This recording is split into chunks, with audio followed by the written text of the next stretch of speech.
ನನ್ನ ಚೇತನ ಆಗು ನೀ ಅನಿಕೇತನ. 5 ರೂಪಾಯಿ 6 ರೂಪಾಯಿ ಆದ್ರೆ ಕೃಷಿ ಕೂಲಿಗಾರರಿಗೆ ಬಹಳ ಲಾಭ. ಆ 5 ರೂಪಾಯಿ ಅಕ್ಕಿ ತಗೋಬೇಕಾದ್ರೂ ಅವನು ಕೂಲಿ ಕೊಡೋರು ಯಾರು? ನಮ್ಮ ಅಪ್ಪ ಅವ್ರಿಗಿಂತ 20 ವರ್ಷ ಚಿಕ್ಕವ್ರು ನಮ್ಮಮ್ಮವರು. ಕ್ಷತ್ರಿಯ ಮರಾಠ ಜನಾಂಗಕ್ಕೆ ಸೇರ್ಪಟ್ಟಂಥವ್ರು. ಹಸಿರು ಸೇನಾನಿ, ಹಸಿರು ಸೇನಾನಿ. ಗೋಪಾಲ್ ಗೌಡ್ರು ಮತ್ತು ಜೆ ಎಚ್ ಪಟೇಲ್ರ ಕೆಂಗಣ್ಣಿಗೆ ಗುರಿ ಆಗ್ತಾರೆ. ಕಾರಣ ಅವ್ರ ಚಟುವಟಿಕೆ ನಿಷ್ಕ್ರಿಯ ಆಗಿರುತ್ತೆ, ಇವರು ಯುವಕರಾಗಿದ್ದರಿಂದ ಇವರ ಚಟುವಟಿಕೆ ಜಾಸ್ತಿ ಆಗಿರುತ್ತೆ. ಪ್ರೊಫೆಸರ್ ನಂಜುಂಡಸ್ವಾಮಿಯವರು ಮಾನವ ಪತ್ರಿಕೆಯಲ್ಲಿ ಸಮಾಜವಾದಿ ಯುವಜನ ಸಭಾ ಸಮಾಜವಾದಿ ಪಕ್ಷ ಕರ್ನಾಟಕದಲ್ಲಿ ನಿಷ್ಕ್ರಿಯವಾಗ್ತಿದೆ ಅಂತ ಬರೆದಾಗ ಎಮ್ ಡಿ ಅಂದ್ರನ್ನ ತೇಜಸ್ವಿ ಅವ್ರನ್ನ ಉಚ್ಚಾಟನೆ ಮಾಡೋ ತೀರ್ಮಾನ ತಗೋತಾರೆ. ಸೊ ಅದರ ಹಿಂದಿನ ದಿನವೇ ತೇಜಸ್ವಿ ಅವರು ಮತ್ತು ಪ್ರೊಫೆಸರ್ ನಂಜುಂಡಸ್ವಾಮಿ ಅವರು ಸಮಾಜವಾದಿ ಪಕ್ಷಕ್ಕೆ ರೆಸಿಗ್ನೇಷನ್ ಕೊಟ್ಟಿರ್ತಾರೆ. ಆ ಒಂದು ಬೋರ್ಡ್ ಮೀಟಿಂಗಲ್ಲಿ ಏನು ಜಾರ್ಜ್ ಫರ್ನಾಂಡಿಸ್ ಅವರು ರಾಷ್ಟ್ರೀಯ ನಾಯಕರಲ್ಲ, ಅವರು ಪ್ರೊಫೆಸರ್ಗೂ ಮತ್ತು ಜಾರ್ಜ್ನವ್ರಿಗೂ ನಡೆದಂತಹ ಆರ್ಗ್ಯುಮೆಂಟ್ ನಡುವೆ ಇರಿಟೇಟ್ ಆಗಿ ಗೆಟ್ ಔಟ್ ಅಂತಾರೆ. ಪ್ರೊಫೆಸರು ನೀನು ಹೇಳೋಕ್ಕಿಂತ ಮುಂಚೆನೇ ನಾವು ರೆಸಿಗ್ನೇಷನ್ ಕೊಟ್ಟಿದ್ದೀವಿ ಅಂದ್ಬಿಟ್ಟು ರೆಸಿಗ್ನೇಷನ್ ತೋರಿಸಿ ಪ್ರೊಫೆಸರ್ ಮತ್ತು ತೇಜಸ್ವಿಯವರು ಈಚೆ ಬರ್ತಾರೆ. ಆನಂತರ ಬದಲಾವಣೆಯ ಪರ್ವಾನೂ ಇದೆ. ಸ್ವತಃ ಜಾರ್ಜ್ ಫರ್ನಾಂಡಿಸ್ರವರು ಒಂದು ಆಟೋ ರಿಕ್ಷಾದಲ್ಲಿ ರೆಡ್ ಸ್ವೆಟರ್ ಹಾಕ್ಕೊಂಡು ಪ್ರೊಫೆಸರ್ ಅಪಾಯಿಂಟ್ಮೆಂಟ್ ತೊಗೊಂಡು ಇಲ್ಲಿ ಶಾಸಕರ ಭವನಕ್ಕೆ ಬಂದು ಅವ್ರ ಜೊತೆ ಕೆಲಸ ಮಾಡಿ ಮೆಚ್ಚುಗೆ ವ್ಯಕ್ತಪಡಿಸಿ ಹೋದದ್ದು ಇದೆ. ಆದರೆ ಒಂದೊಂದು ಕಾಲಘಟ್ಟದಲ್ಲಿ ಈ ರೀತಿ ಏರುಪೇರುಗಳು ಆಗೋದು ಸಹಜ. ಆನಂತರ ಎಮರ್ಜೆನ್ಸಿ ಪೀರಿಯಡಲ್ಲಿ ಕೂಡ ಪ್ರೊಫೆಸರ್ ನಂಜುಂಡಸ್ವಾಮಿಯವರು ಮತ್ತು ಪೂರ್ಣಚಂದ್ರ ತೇಜಸ್ವಿ ಅವರ ಚಟುವಟಿಕೆ ತುಂಬ ದೊಡ್ಡ ಮಟ್ಟದಲ್ಲೇ ಇರುತ್ತೆ. ಆಮೇಲೆ ಇವ್ರ ಮೇಲೆ ಇವ್ರನ್ನ ಬಂಧಿಸಬೇಕು ಅಂತಿದ್ರು ಇವ್ರು ಕೇರ್ ಮಾಡದೆ ಇವರು ಸಭೆಗಳನ್ನು ಮಾಡ್ತಲೇ ಹೋಗ್ತಾರೆ ಇಂದಿರಾ ಗಾಂಧಿಯವರ ವಿರುದ್ಧ. ಸೊ ಇವ್ರನ್ನ ಅರೆಸ್ಟ್ ಮಾಡಲೇಬೇಕು ಅಂದಾಗ ಪ್ರೊಫೆಸರ್ ಆ್ಯಪ್ಸ್ಕೊಂಡು ಆಗ್ತಾರೆ, ಬೇರೆ ಎಲ್ಲೂ ಆ್ಯಪ್ಸ್ಕೊಂಡಾಗಲ್ಲ. ತೇಜಸ್ವಿಯವರು ತೋಟದಲ್ಲಿ ಒಂದು 3-4 ತಿಂಗಳು ಉಳ್ಕೋತಾರೆ. ಸೊ ಈ ಸಂದರ್ಭದಲ್ಲಿ ಇವರು ಕಟ್ಟಾಕದಂಥ ಒಂದು ದಕ್ಷಿಣ ಭಾರತ ಸಣ್ಣ ಬೆಳೆಗಾರರ ಒಕ್ಕೂಟ ಸ್ಥಗಿತವಾಗಿರುತ್ತೆ. ಎಮರ್ಜೆನ್ಸಿ ಕಾಲದ ಹೋರಾಟಗಳು ನಡೀತಾ ಇರುತ್ತೆ. ಈ ಟೈಮಲ್ಲೇ ಈ ಇಬ್ಬರಿಗೂ ಅಬ್ರಹಾಂ ಕೋರ್ ಅಂತ ಶ್ರೀಲಂಕಾದವರು ಮೌಢ್ಯತೆ ವಿರುದ್ಧ, ಆಮೇಲೆ ಈ ಢೋಂಗಿ ದೈವಮಾನವರ ವಿರುದ್ಧ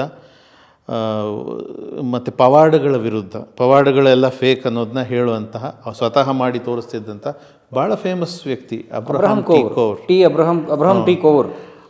ಅವರನ್ನು ಭಾರತಕ್ಕೆ ಪ್ರೊಫೆಸರ್ ಕರೆಸ್ತಾರೆ. ಅವರ ಶೋಗಳನ್ನು ಮಾಡ್ತಾ ಅವ್ರಗಳದ್ದು ಸಭೆಗಳನ್ನು ಕಂಡಕ್ಟ್ ಮಾಡೋದು ಹಾಸನ, ಬೆಂಗಳೂರು, ಶಿವಮೊಗ್ಗ ಇಂಥ ಕಡೆ ಮಾಡೋದನ್ನ ನಂಜುಂಡಸ್ವಾಮಿಯವರು ತೇಜಸ್ವಿಯವರು ಮಾಡ್ತಾರೆ. ಓಹೋ, ಈ ಚಟುವಟಿಕೆ ನೋಡಿ. ಅಬ್ರಹಾಂ ಕೋವೂರ್ ಅವರು ಈಗೇನು ಆಪ್ತಮಿತ್ರ ಅಂತ ಸಿನಿಮಾ ಹಿಟ್ ಆಗಿದೆಯಲ್ಲ, ಅದರ ಒರಿಜಿನಲ್ ಕಥೆಯೇ ಆ ಘಟನೆ ಕೊಟ್ಟವರೇ ಅಬ್ರಹಾಂ ಕೋವೂರು. ಆ ಮಣಿಚಿತ್ರತಾಳ್ ಮೂಲ ಘಟನೆ ಕೊಟ್ಟವರೇ ಅವರು. ಅದು ಒರಿಜಿನಲ್ ಘಟನೆ ಅದು. ಹೌದು. ಆಕೆ ಸ್ಪ್ಲಿಟ್ ಪರ್ಸ್ನಾಲಿಟಿದು. ಹೌದು, ಅಬ್ರಹಾಂ ಟಿ ಕೋವೂರ್. ಹೌದು. ಆಮೇಲೆ ಕುವೆಂಪುರವರು ವಿಚಾರವಾದಿಗಳಾಗಿದ್ರಂದ ಅವರಷ್ಟೇ ಎತ್ತರದ ತಮಿಳುನಾಡಿನ ಸಾಹಿತಿ ಮತ್ತು ವಿಚಾರವಾದಿ ಪೆರಿಯಾರ್ ರಾಮಸ್ವಾಮಿ ನಾಯಕರನ್ನು ಪ್ರೊಫೆಸರ್ ನಂಜುಂಡಸ್ವಾಮಿಯವರು ಬೆಂಗಳೂರಿನ ಪುರಭವನಕ್ಕೆ ಕರೆದು ಅವರ ಒಂದು ಪ್ರೋಗ್ರಾಮ್ನ ಆರ್ಗನೈಸ್ ಮಾಡುವಂಥ ಕೆಲಸ ಮಾಡ್ತಾರೆ. ಇವೆಲ್ಲವೂ ಚಟುವಟಿಕೆ ಮಾಡೋದು ಈ ಪ್ರತಿಭಾನ್ವಿತರೆ, ಈ ತೇಜಸ್ವಿಯವರು ಮತ್ತು ಪ್ರೊಫೆಸರ್ ನಂಜುಂಡಸ್ವಾಮಿಯವರು. ಸೊ ಈ ಟೀಮಿಗೆ ದೇವನೂರು ಮಹಾದೇವ ಅವರು ಇರ್ತಾರೆ. ಇವರಿಂದ ಪ್ರೇರಣೆ ಪಡೆದಂತಹ ಲಿಸ್ಟ್ನಲ್ಲಿ ದೇವನೂರು ಮಹಾದೇವ ಅವರು ಕೂಡ ಇರ್ತಾರೆ, ಪ್ರೊಫೆಸರ್ ಕೆ ರಾಮದಾಸ್. ಸೊ ಇವೆಲ್ಲ ಒಂದು ಟೀಮು. ಆ ನಂತರ ಏನು ಈ ಚಟುವಟಿಕೆ ನಡೆಯುವಂತಹ ಸಂದರ್ಭದಲ್ಲೇ ಪ್ರೊಫೆಸರು ಬೆಂಗಳೂರಿನಲ್ಲಿ SLSRC ಅಂತ socio legal services research centre ಅಂತ ಒಂದು ಲಾ ಕಾಲೇಜ್ ಓಪನ್ ಮಾಡ್ತಾರೆ. ಆಮೇಲೆ ದೇವರಾಜರಸರ ಕಾಲದಲ್ಲಿ ಹಾವನೂರು ವರದಿ ಬರ್ತದಲ್ಲ, ಹಿಂದುಳಿದ ವರ್ಗಗಳ ಪರ, ಅದನ್ನು 99% ಭಾಗ ಡ್ರಾಫ್ಟ್ ಮಾಡಿ ಬರೆದಿದ್ದು ಎಲೆಮರೆಕಾಯಿಯಂತೆ ಪ್ರೊಫೆಸರ್ ನಂಜುಂಡಸ್ವಾಮಿಯವರು ಗಾಂಧಿನಗರದ ಸುಬೇದಾರ್ ಛತ್ರಂ ರಸ್ತೆ ಬಳಿ ಇರುವ ಗಣೇಶ ಲಾಡ್ಜ್ನಲ್ಲಿ. ಆದರೆ ಅವ್ರ ಹೆಸರು ಹಾಕಲಿಲ್ಲ. ಪ್ರೊಫೆಸರ್ದು ಕಾನೂನು ಜ್ಞಾನ ಅಷ್ಟು ದೊಡ್ಡ ಮಟ್ಟದ್ದು. ಪ್ರೊಫೆಸರ್ ಕೇವಲ ರೈತ ನಾಯಕರಲ್ಲ, ಅದಕ್ಕೆ ನಾನು ಹೇಳಿದ್ದು ಅವರು ಹಿಂದುಳಿದ ವರ್ಗಗಳ ಹರಿಕಾರರು ಕೂಡ, ಅವರು ಸಮಾಜದ ಹರಿಕಾರರು ಕೂಡ. ಸೊ ಆನಂತರ professor socio legal service research ಸೆಂಟರ್ನಲ್ಲಿ ಕಾಂಗ್ರೆಸ್ ಪಕ್ಷದ ವಿರುದ್ಧ ರೈತ ಚಳುವಳಿ, ಗುಂಡೂರಾಯರ ಒಂದು ಗುಂಡೂರಾಯರು ಆವಾಗ ನರಗುಂದ ನವಿಲುಗುಂದಲ್ಲಿ 1982ನಲ್ಲಿ ಪ್ರೊಫೆಸರು ಕಾನೂನು ಪ್ರಾಧ್ಯಾಪಕರು ಆಗಿರ್ತಾರೆ, ಒಂದು ಲಾ ಕಾಲೇಜನ್ನು ನಡೆಸ್ತಾ ಇರ್ತಾರೆ ಸರ್. ಅದು ಈಗ ಹೇಳಿದಲ್ಲ ಅದು ಪ್ರೊಫೆಸರ್ ಅನ್ನೋದು ಅವರು ಆ್ಯಕ್ಚುಲಿ ಈ ವಿಚಾರವಾದಿ ಹೋರಾಟಗಳನ್ನು ಮಾಡುವಾಗ ಅವರು ಭಾರತಕ್ಕೆ ಬಂದಾಗಲೇ ಈ SJR ರೇಣುಕಾಚಾರ್ಯ ಕಾಲೇಜಲ್ಲಿ SM ಕೃಷ್ಣ ಅವರು ಮತ್ತು ನಮ್ಮ ತಂದೆಯವರು ಒಟ್ಟಿಗೆ ಪ್ರೊಫೆಸರಾಗಿ ಕೆಲಸ ಮಾಡ್ತಾರೆ.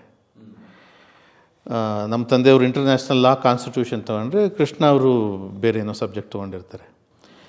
ಸೊ ಕಾನೂನು ಪ್ರಾಧ್ಯಾಪಕರು ಅವರು. ಹೌದು, ಕಾನೂನು ಪ್ರಾಧ್ಯಾಪಕರು ಬಂದ ತಕ್ಷಣವೇ he was never A lecturer, directly A professor. Krishna ಅವರು ಕೂಡ ಪ್ರೊಫೆಸರು, ಕಾರಣ ಅವರು ಎಜುಕೇಷನ್ನು ಅವ್ರ ಕ್ವಾಲಿಫಿಕೇಷನ್ಗಳು ಅಷ್ಟು ಜಾಸ್ತಿ. ಜರ್ಮನಿಗೆ ಹೋದ್ರು, ಅವ್ರು US ಗೆ ಹೋದ್ರು ಅಷ್ಟೇ. ಅವರು ಟೆಕ್ಸಾಸ್ ಇಂದ ಬಂದರು ಅನ್ಸುತ್ತೆ, ಡಲ್ಲಾಸಿಂದ ಬಂದರು ಅವರು. ಡಲ್ಲಾಸಿಂದ ಬಂದರು. ನಮ್ಮ ತಂದೆಯವರು ಜರ್ಮನಿ ಮತ್ತು ನೆದರ್ಲ್ಯಾಂಡಲ್ಲಿ ಓದಿ ಬಂದಂಥವ್ರು. ಸೊ SJRC ಕಾಲೇಜು ಮತ್ತು ಮೈಸೂರಿನ ಶಾರದಾ ವಿಲಾಸ್ ಲಾ ಕಾಲೇಜಲ್ಲಿ ಸಿದ್ದರಾಮಯ್ಯನವರು, ಶ್ರೀನಿವಾಸ್ ಪ್ರಸಾದ್ ಅವರು, ಆಮೇಲೆ H. ವಿಶ್ವನಾಥ್ ಇವರಿಗೆಲ್ಲ ನಮ್ಮ ತಂದೆಯವರು ಪ್ರೊಫೆಸರ್ K. ರಾಮದಾಸ್ ಇವರಿಗೆಲ್ಲ. ಸೊ ಆನಂತರ ಬೆಂಗಳೂರಿನಲ್ಲಿ BMS ಕಾಲೇಜಲ್ಲೂ ಕೂಡ ಅಲ್ಲಿ ಪ್ರೊಫೆಸರ್ ರವಿವರ್ಮ ಕುಮಾರ್ ಅವರು AG ಆಗಿದ್ರಲ್ಲ, ಆಮೇಲೆ ಇವರು SR ನಾಯಕ್ ಅಂತ Chhattisgarh chief justice. SR Nayak I think human rights ಅಲ್ಲೂ ಇದ್ರು. ಹ್ಯೂಮನ್ ರೈಟ್ಸ್ ಕರ್ನಾಟಕ ಮಾನವ ಹಕ್ಕುಗಳ ಆಯೋಗದ ಅಧ್ಯಕ್ಷರಾಗಿದ್ದರು, ರೀಸೆಂಟ್ಲಿ ತೀರೋದ್ರು. ಸೊ ಇವರೆಲ್ಲ ಪ್ರೊಫೆಸರ್ ವಿದ್ಯಾರ್ಥಿಗಳು. ಸೊ ಇದರ ನಂತರ ಪ್ರೊಫೆಸರ್ ಸ್ವಂತವಾಗಿ ಒಂದು ಶಾಲೆ ನಡೆಸಬೇಕು ಅಂತ, ಒಂದು ಕಾಲೇಜ್ ನಡೆಸಬೇಕು ಅಂತ SLSRC. ಸೊ ಆ ಸಂದರ್ಭದಲ್ಲಿ, ಆ ಶಾಲೆ ನಡೆಸಿದಂಥ ಸಂದರ್ಭದಲ್ಲಿ ನಾನು ರೈತ ಚಳವಳಿಗೆ ಹೋಗೋಕ್ಕಿಂತ ಮುಂಚೆ ನಮ್ಮ ಅಪ್ಪ ಅವ್ರ ಮದುವೆ ಸಂಬಂಧ ಹೇಳ್ತೀನಿ. ಅಲ್ಲಿ ಕೆಲಸ ಮಾಡ್ತಿದ್ದಂತಹ ಒಂದು ಅಟೆಂಡರ್ ನಮ್ಮಮ್ಮ ಅವ್ರಿಗೆ ಗೊತ್ತಿರ್ತಾರೆ. ಸೊ ಅಲ್ಲಿ ಅವರನ್ನು ನೋಡೋಕ್ಕೆ ಹೋದಾಗ ಪ್ರೊಫೆಸರ್ ಪಾಠ ಮಾಡಿ ಬಂದ್ರಂತೆ. ನಮ್ಮ ಅಪ್ಪ ಅವ್ರಿಗಿಂತ 20 ವರ್ಷ ಚಿಕ್ಕವ್ರು ನಮ್ಮಮ್ಮವರು. ಕ್ಷತ್ರಿಯ ಮರಾಠ ಜನಾಂಗಕ್ಕೆ ಸೇರ್ಪಟ್ಟಂಥವ್ರು. ಅಂದರೆ ಈ ಸಾವ್ಜಿ ಮಂದಿ ಅಂತಾರಲ್ಲ, ಸಾವ್ಜಿ ಅಲ್ಲ, ಕ್ಷತ್ರಿಯಸ್, ವಾರಿಯರ್ಸು, ರಾಯಲ್ ಫ್ಯಾಮಿಲಿ. ನಮ್ಮ ಅಜ್ಜಿ ಕಡೆ, ತಾತನ ಕಡೆ ಈ ಬರೋಡಾ ಮಹಾರಾಜರ ಲಿಂಕ್ಗಳಿವೆ. ಶಾಹು ಮಹಾರಾಜ್. ಹೌದು, ಆ ಲಿಂಕ್ಗಳಿವೆ. ರಜನಿಕಾಂತ್ ಅವರು ಕೂಡ ನಮ್ಮ ತಾತ ಅವ್ರಿಗೆ, ನಮ್ಮ ತಾತರ ನೀಸು, ಅಂದರೆ ಅವ್ರ ಸೋದರ ಮಾವನ ಮಗಳು ರಜನಿಕಾಂತ್ ಅವರ ಅಣ್ಣ ಇದಾರಲ್ಲ, ಇವರು ಗಾಯಕ್ವಾಡ್ ಅವರ ಹೆಂಡತಿ. ಹೀಗೆ PGR ಸಿಂಧ್ಯಾ ಅವರು ನಮಗೆ ಹತ್ತಿರದ ಸಂಬಂಧಿ ಆಗಬೇಕು ನಮ್ಮ ತಾತ ಅವ್ರ ಕಡೆಯಿಂದ. ಅವರ ತಾಯಿ ಮತ್ತು ನಮ್ಮ ತಾತ ಅವರು ಒಂದು ಕಸಿನ್ಸ್ ಏನೋ ಆಗ್ತಾರೆ. ಸೊ ಈ ರೀತಿ ಅದೊಂದು ಪ್ರತಿಷ್ಠಿತ ಫ್ಯಾಮಿಲಿ. 20 ವರ್ಷದ ಡಿಫ್ರೆನ್ಸ್ ಅವರಿಬ್ಬರಿಗೂ. 20 years ಡಿಫ್ರೆನ್ಸ್ ಆಗಿರುತ್ತೆ. ಅದಕ್ಕೊಂದು ಕಾರಣ ಇರುತ್ತೆ. ಪ್ರೊಫೆಸರು ಜರ್ಮನಿಯಲ್ಲಿ ಓದುವಾಗ ಒಬ್ಬ ಅಲ್ಲಿ ಒಂದು ಪೇಯಿಂಗ್ ಗೆಸ್ಟಲ್ಲಿ ಇದ್ದಾಗ ಬ್ರಿಗೆಟ್ಟಿ ಅನ್ನೋ ಒಂದು ಹುಡುಗಿಯನ್ನು ಇಷ್ಟಪಡ್ತಾರೆ. ಅವರು ಇಷ್ಟಪಡುವಾಗ ಅವರ ಸಹಪಾಠಿಯೊಬ್ಬ ಭಾರತೀಯ ಅವ್ರ ಅಕ್ಕನ ಜೊತೆ ಮಿಸ್ಬಿಹೇವ್ ಮಾಡಿದ್ರಿಂದ ಅವ್ರ ಫ್ಯಾಮಿಲಿಗೆ ಈ ಹುಡುಗರು, ಭಾರತೀಯ ಹುಡುಗರ ಮೇಲೆ ಒಂದು ರೀತಿ ಅಸಹನೆ ಬಂದಿದ್ದರಿಂದ ಇಬ್ಬರು ಮಕ್ಕಳಿಗೆ ಆಗ ಮದುವೆ ಮಾಡ್ತಾರೆ. ಆ ಒಂದು ನೋವಿರುತ್ತೆ ನಮ್ಮ ತಂದೆಯವ್ರಿಗೆ. ಆ ನಂತರ ಎಲ್ಲ ಸಿಬ್ಲಿಂಗ್ಸ್ಗಳ ಬಲವಂತದ ಮೇರೆಗೆ ಸುಮಾರು ಜನ ಫ್ಯಾಮಿಲಿಗಳನ್ನು ನೋಡಿದ್ರೂ ಕೂಡ ಅದು ಯಾಕೋ ಕೂಡಿ ಬರೋದಿಲ್ಲ. ಮೇಲೆ ಪ್ರೊಫೆಸರ್ ಬಗ್ಗೆ ಅಸೂಯೆ ಇದ್ದಿದ್ದರಿಂದ ಕೂಡ ನೆಂಟರಿಷ್ಟಗಳು ಮುರಿದಾಕೋ ಪ್ರಯತ್ನಗಳು ಮಾಡಿರ್ತಾರೆ ಅಂತ ನಮ್ಮ ದೊಡ್ಡಪ್ಪಂದ್ರುಗಳು ಹೇಳೋದು. ಆಮೇಲೆ ಯಾರೋ ಒಬ್ಬರು ಇನ್ನೇನು ಫಿಕ್ಸ್ ಆಯಿತು ಅನ್ನೋ ಅಷ್ಟರಲ್ಲಿ ಎಲ್ಲ ಮನೆಗೆ ಬರ್ತಾರೆ ನೋಡೋಕ್ಕೆ ಅನ್ನೋ ಅಷ್ಟರಲ್ಲಿ ಟೆಲಿಗ್ರಾಮ್ ಬಂತಂತೆ, ಇಲ್ಲ ವಿ ಆರ್ ನಾಟ್ ಇಂಟ್ರೆಸ್ಟೆಡ್ ಅಂತ. ಪ್ರೊಫೆಸರ್ ಸಿಟ್ಟಾಗಿ ಶೂನ ಕೊರಿಯರ್ ಮಾಡಲಿಕ್ಕೆ ಹೋದ್ರತ್ತೆ, ನೀನು ಚಪ್ಪಲಿ ಸಮ ಅಂತ. ಸೊ ಪ್ರೊಫೆಸರ್ ಸಿಟ್ಟು ಆಮೇಲೆ ಮಾಡಲಿಲ್ಲ ಅವರು ಕುಟುಂಬದ ಒತ್ತಾಯದ ಮೇರೆಗೆ. ಸೊ ಅವ್ರ ಮದುವೆ ಕಷ್ಟ ಆಗ್ತಿತ್ತು. ಮದುವೆ ಆಗೋಕ್ಕೆ ಅವರ ಸುತ್ತಮುತ್ತಲಿರೋರೇ ಅಷ್ಟು ವೆಲ್ ಕ್ವಾಲಿಫೈಡ್ ಇದ್ದರೂ ಕೂಡ ಮುರಿದು ಹಾಕುವಂಥದ್ದು ಕೆಲಸಗಳಾಗಿದ್ವು. ಸೊ ಅಂತಿಮವಾಗಿ ಆಮೇಲೆ ಎಲ್ಲ ಹಬ್ಸೋರಂತೆ. ಪೂರ್ಣಚಂದ್ರ ತೇಜಸ್ವಿಯವ್ರ ಜೊತೆ ಓಡಾಡ್ಕೊಂಡಿರ್ತಾನೆ, ಕುವೆಂಪು ಮಗನ ಜೊತೆ. ಏನು ಸಂಬಳ ಇಲ್ಲ, ಆದಾಯ ಇಲ್ಲ, ಹೆಂಡ್ತಿನಂಗೆ ಸಾಕ್ತಾನೆ, ಹೀಗೆ ಹಬ್ಸೋದು. ಸೊ ಇಬ್ರದ್ದು ಕೂಡ ಈ ಒಂದು ಸಮಾಜ ಒಂದು ರೀತಿ ದಾರ್ಶನಿಕರ ಬದುಕಿದೆಯಲ್ಲ, ತೇಜಸ್ವಿ ಅವ್ರದ್ದು ಒಂದು ರೀತಿ ಸ್ಟ್ರಗಲ್ ಆದರೆ ನಂಜುಂಡಸ್ವಾಮಿ ಅವ್ರದ್ದು ಇನ್ನೊಂದು ರೀತಿ ಸ್ಟ್ರಗಲ್ಲು. ಸೊ ಇದಕ್ಕೆ ಒಂದು ಸಂಬಂಧಪಟ್ಟಂಥ ತಮಾಷೆಗಳು ಇವೆ. ಏನೋ ಒಂದು ಕಾರಣಕ್ಕೆ ಬಂದಿರೋ ಪ್ರಪೋಸಲ್ನ ಇವರು ಪೋಸ್ಟ್ಪೋನ್ ಮಾಡಿ, ಆಮೇಲೆ ಪ್ರೊಫೆಸರ್ ರವಿವರ್ ಮುಕುಮಾರ್ ಅವ್ರನ್ನ ಹೋಗಿ ಮಾತಾಡ್ಕೊಂಬರ್ತೀಯ ಅಂತ ಆ ಒಂದು ಯಾವುದೋ ಒಂದು ಡಾಕ್ಟ್ರಂತೆ ಅಲ್ಲಿ ಪೇಷಂಟ್ ಥರ ಕೂಡಿಸಿ ಹೋಗಿ ಅವ್ರ ಅಪಾಯಿಂಟ್ಮೆಂಟ್ ಕೇಳಿದ್ರೆ ಆಕೆ ಬಾಣಂತನಕ್ಕೆ ಹೋಗಿದ್ಲಂತೆ. ಈ ರೀತಿ ಏನು ಪ್ರೊಫೆಸರ್ ತಾವೇ ಡಿಲೇ ಮಾಡಿ ಕಳ್ಕೊಂಡಿರುವಂಥದ್ದು ಉದಾಹರಣೆಗಳಿವೆ. ಸೊ ಈ ಕಾರಣಕ್ಕೆ ಡಿಲೇ ಆಗಿತ್ತು. ನಮ್ಮ ತಾಯಿಯವರು ಅಲ್ಲಿ ಹೋದ್ರಂತೆ, ಏನು ಯಾವುದೋ ಒಂದು ಅವರ ಸಹಪಾಠಿಯನ್ನು ಸಹಪಾಠಿಯಲ್ಲ ಅವ್ರ ಫ್ರೆಂಡದೇನು ಭೇಟಿ ಮಾಡಲಿಕ್ಕೆ ಕಾಲೇಜಲ್ಲಿ. ಆಕೆ ಬಂದಿರಲಿಲ್ಲ, ಪ್ರೊಫೆಸರ್ಗೆ ಗೊತ್ತು. ಇವ್ರು ಯಾರದು ವಿಸಿಟರ್ ಅಂತ ಕರೆಸಿದ್ದಾರೆ, ಟೀ ಆಫರ್ ಮಾಡಿದ್ದಾರೆ. ನಮ್ಮಮ್ಮ ಕುಡಿದ್ರಂತೆ, ಟೀ ಚೆನ್ನಾಗಿತ್ತು ಅಂದ್ರಂತೆ. ಇನ್ನೊಂದು ಕುಡಿತೀರಾ ಅಂದ್ರಂತೆ. ನಮ್ಮಮ್ಮ ಹ್ಞೂ ಅಂದಿದ್ದಾರೆ, ಹೊಟ್ಟೆ ಹಸಿದಿತ್ತು, ಕುಡ್ದಿದ್ದಾರೆ. ಸೊ ಆವಾಗ ಅವರ ಶಿಷ್ಯ BM ನಾಗರಾಜ್ ಅಂತ, ಇವರು ನಮ್ಮಮ್ಮ ಅವರ ಫ್ರೆಂಡನ ಗಂಡ, ಅವ್ರು ನಮ್ಮ ತಂದೆಯವ್ರ ಶಿಷ್ಯರು, ಸ್ಟೂಡೆಂಟು. ಅವ್ರನ್ನ ಅಲ್ಲಿ ಲೆಕ್ಚರರ್ ಮಾಡಿಕೊಂಡಿದ್ರು. ಸೊ ಅವರು ನೋಡಿದ ತಕ್ಷಣ ಅವ್ರಿಗೆ ಗೊತ್ತಾಗಿದೆ ಪ್ರೊಫೆಸರ್ಗೆ ಇಷ್ಟ ಆಗಿದೆ ಅಂತ. ಸೊ ಇವರನ್ನ ಜೋಪಾನವಾಗಿ ಸ್ಕೂಟ್ರಲ್ಲಿ ಮನೆಗೆ ಬಿಟ್ಬಿಡಿ ಅಂತ ಕಳಿಸ್ಕೊಟ್ಟಿದ್ದಾರೆ. ಸೊ ಸ್ಕೂಟ್ರಲ್ಲಿ ಬರ್ತಾ ಅವರಿಬ್ರದ್ದು ಐ ಕಾಂಟ್ಯಾಕ್ಟಲ್ಲೇ ಪ್ರೊಫೆಸರ್ನ ಇವರು ನೋಡಿದ್ರಿಂದ, ಬಲ್ಲವರಾದ್ರಿಂದ ಅವರು ಪ್ರೊಫೆಸರ್ಗೆ ಇಷ್ಟ ಆಗಿದೆ ಅನ್ನೋದು ಅವರು ಗ್ರಾಸ್ಪ್ ಮಾಡಿದ್ದಾರೆ. BM ನಾಗರಾಜ್ ಅಂತ. ಸೊ ಅವ್ರು ಪ್ರೊಫೆಸರ್ಗೆ ಹೇಳಿದ್ರಂತೆ, ನಮ್ಮಮ್ಮವ್ರಿಗೆ ಹೇಳ್ತಾ ಹೋದ್ರಂತೆ, ಇದು ಭಾಳ ಒಂದು ರೀತಿ ಕಲರ್ಫುಲ್ ಮನುಷ್ಯ, ಅದ್ಭುತವಾದ ವ್ಯಕ್ತಿ, ಜ್ಞಾನಿ, ಭಾಳ ದೊಡ್ಡ ಹೆಸರು, ಇನ್ನೂ ಎತ್ತರಕ್ಕೆ ಬೆಳೀತಾರೆ, ನೀವು ಮದುವೆ ಆದರೆ ಪುಣ್ಯವಂತೆ ಆಗ್ತೀರಿ ಅಂತ. ನಮ್ಮಮ್ಮ ಅವರು ಏನು ಅಷ್ಟು ವಯಸ್ಸಲ್ಲಿ ದೊಡ್ಡವರು, ಇಷ್ಟು ದೊಡ್ಡ ಗಡ್ಡ ಬೇರೆ ಬಿಟ್ಟಿದ್ದಾರೆ, ನಾ ಹೆಂಗೆ ಒಪ್ಕೊಳ್ಳಿ ಅಂತ. ನಮ್ಮಮ್ಮವರು ಸತ್ಯಸಾಯಿ ಬಾಬಾ ಭಕ್ತೆ. ನಮ್ಮ ತಂದೆಯವರು ಈ ಪವಾಡ ಪುರುಷರ ವಿರೋಧ. ಸೊ ಮಾರನೇ ದಿನ ನಮ್ಮಮ್ಮ ಸ್ನಾನ ಮಾಡಿ ಟವಲಿಂಗ್ ನೇತಾಕಕ್ಕೆ ಹೋದಾಗ ನಮ್ಮಪ್ಪ ಅಲ್ಲಿ ದೊಡ್ಡ ಪ್ಲೈಮೌತ್ ಕಾರು, ಇಷ್ಟು ದೊಡ್ಡ ಕಾರು, ಅದನ್ನು ನಿಲ್ಲಿಸ್ಕೊಂಡು 3 ಪೀಸ್ ಸೂಟ್ ಹಾಕ್ಕೊಂಡು ಸಿಗರೇಟ್ ಸೇತಾ ನಿಂತಿದ್ರಂತೆ ನಮ್ಮಮ್ಮನ ನೋಡಲಿಕ್ಕೆ. ಮನೆ ಹತ್ತಿರ, ಮನೆ ಹಿತ್ಲಲ್ಲಿ, ಬೆಂಗಳೂರು. ಎಲ್ಲಿತ್ತು ಮನೆ ನಿಮ್ಮ ತಾಯಿಯವ್ರದ್ದು? ಮಲ್ಲೇಶ್ವರಮಲ್ಲಿ. ಇವಾಗ ಅವರು KP ನಂಜುಂಡಿ ಅವ್ರದ್ದೇನೋ ಜ್ಯುವೆಲರಿ ಶಾಪ್ ಇದೆಯಲ್ಲ, ಆ ಜಾಗವೇ, ಫಸ್ಟ್ ಫ್ಲೋರು, ಅದೇ ಜಾಗ, ಆ ಜಾಗ. ಸೊ ನಿಮ್ಮ ತಂದೆಯವ್ರು ನೆಕ್ಸ್ಟ್ ಡೇ ನೋಡೋಕ್ಕೋಗ್ಬಿಟ್ಟಿದ್ದಾರೆ. ಆಮೇಲೆ ಅವ್ರು ಬಂದ್ಬಿಟ್ಟು BM ನಾಗರಾಜ್ಗೆ ಹೇಳಿದ್ರಂತೆ, ಹಿಂಗೆ ಪ್ರೊಫೆಸರ್ ಬಂದಿದ್ರು ಅಂತ, ಇಷ್ಟ ಆಗಿರ್ಬೋದು, ಅದಕ್ಕೆ ನೋಡೋಕೆ ಬಂದಿದ್ದಾರೆ, ತಪ್ಪೇನಿಲ್ಲ ಅಂತ ಹೇಳಿದ್ರಂತೆ. ಸೊ ಹಿಂಗೆ ಮದುವೆ ಮಾತುಕತೆಗಳು ಈ ರೀತಿ ಶುರು ಆಗಿವೆ.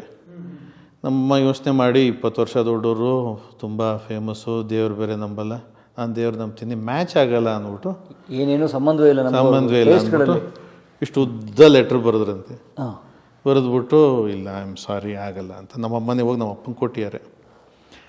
ಪ್ರೊಫೆಸರ್ ಅದನ್ನು ಮಡಿಸ್ಬಿಟ್ಟು, ಮಡಿಸಿರೋದನ್ನೇ ಸುಮ್ಮನೆ ಜೋಬಲ್ಲಿ ಇಟ್ಕೊಂಡು ಆಯಿತು ಅಂದ್ರಂತೆ.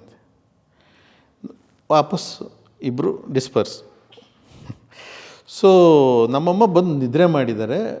ಒಂದು ಸಮುದ್ರದ ತೀರ, ಅಲ್ಲೊಂದು ಶಿವನ ಲಿಂಗ, ಅಲ್ಲಿ ಸತ್ಯಸಾಯಿ ಬಾಬಾ ನಡ್ಕೊಂಡು ಹೋಗಿ ಹಿಂದೆ ತಿರುಗಿ ನೋಡಿದ್ರಂತೆ ಕನಸಲ್ಲಿ.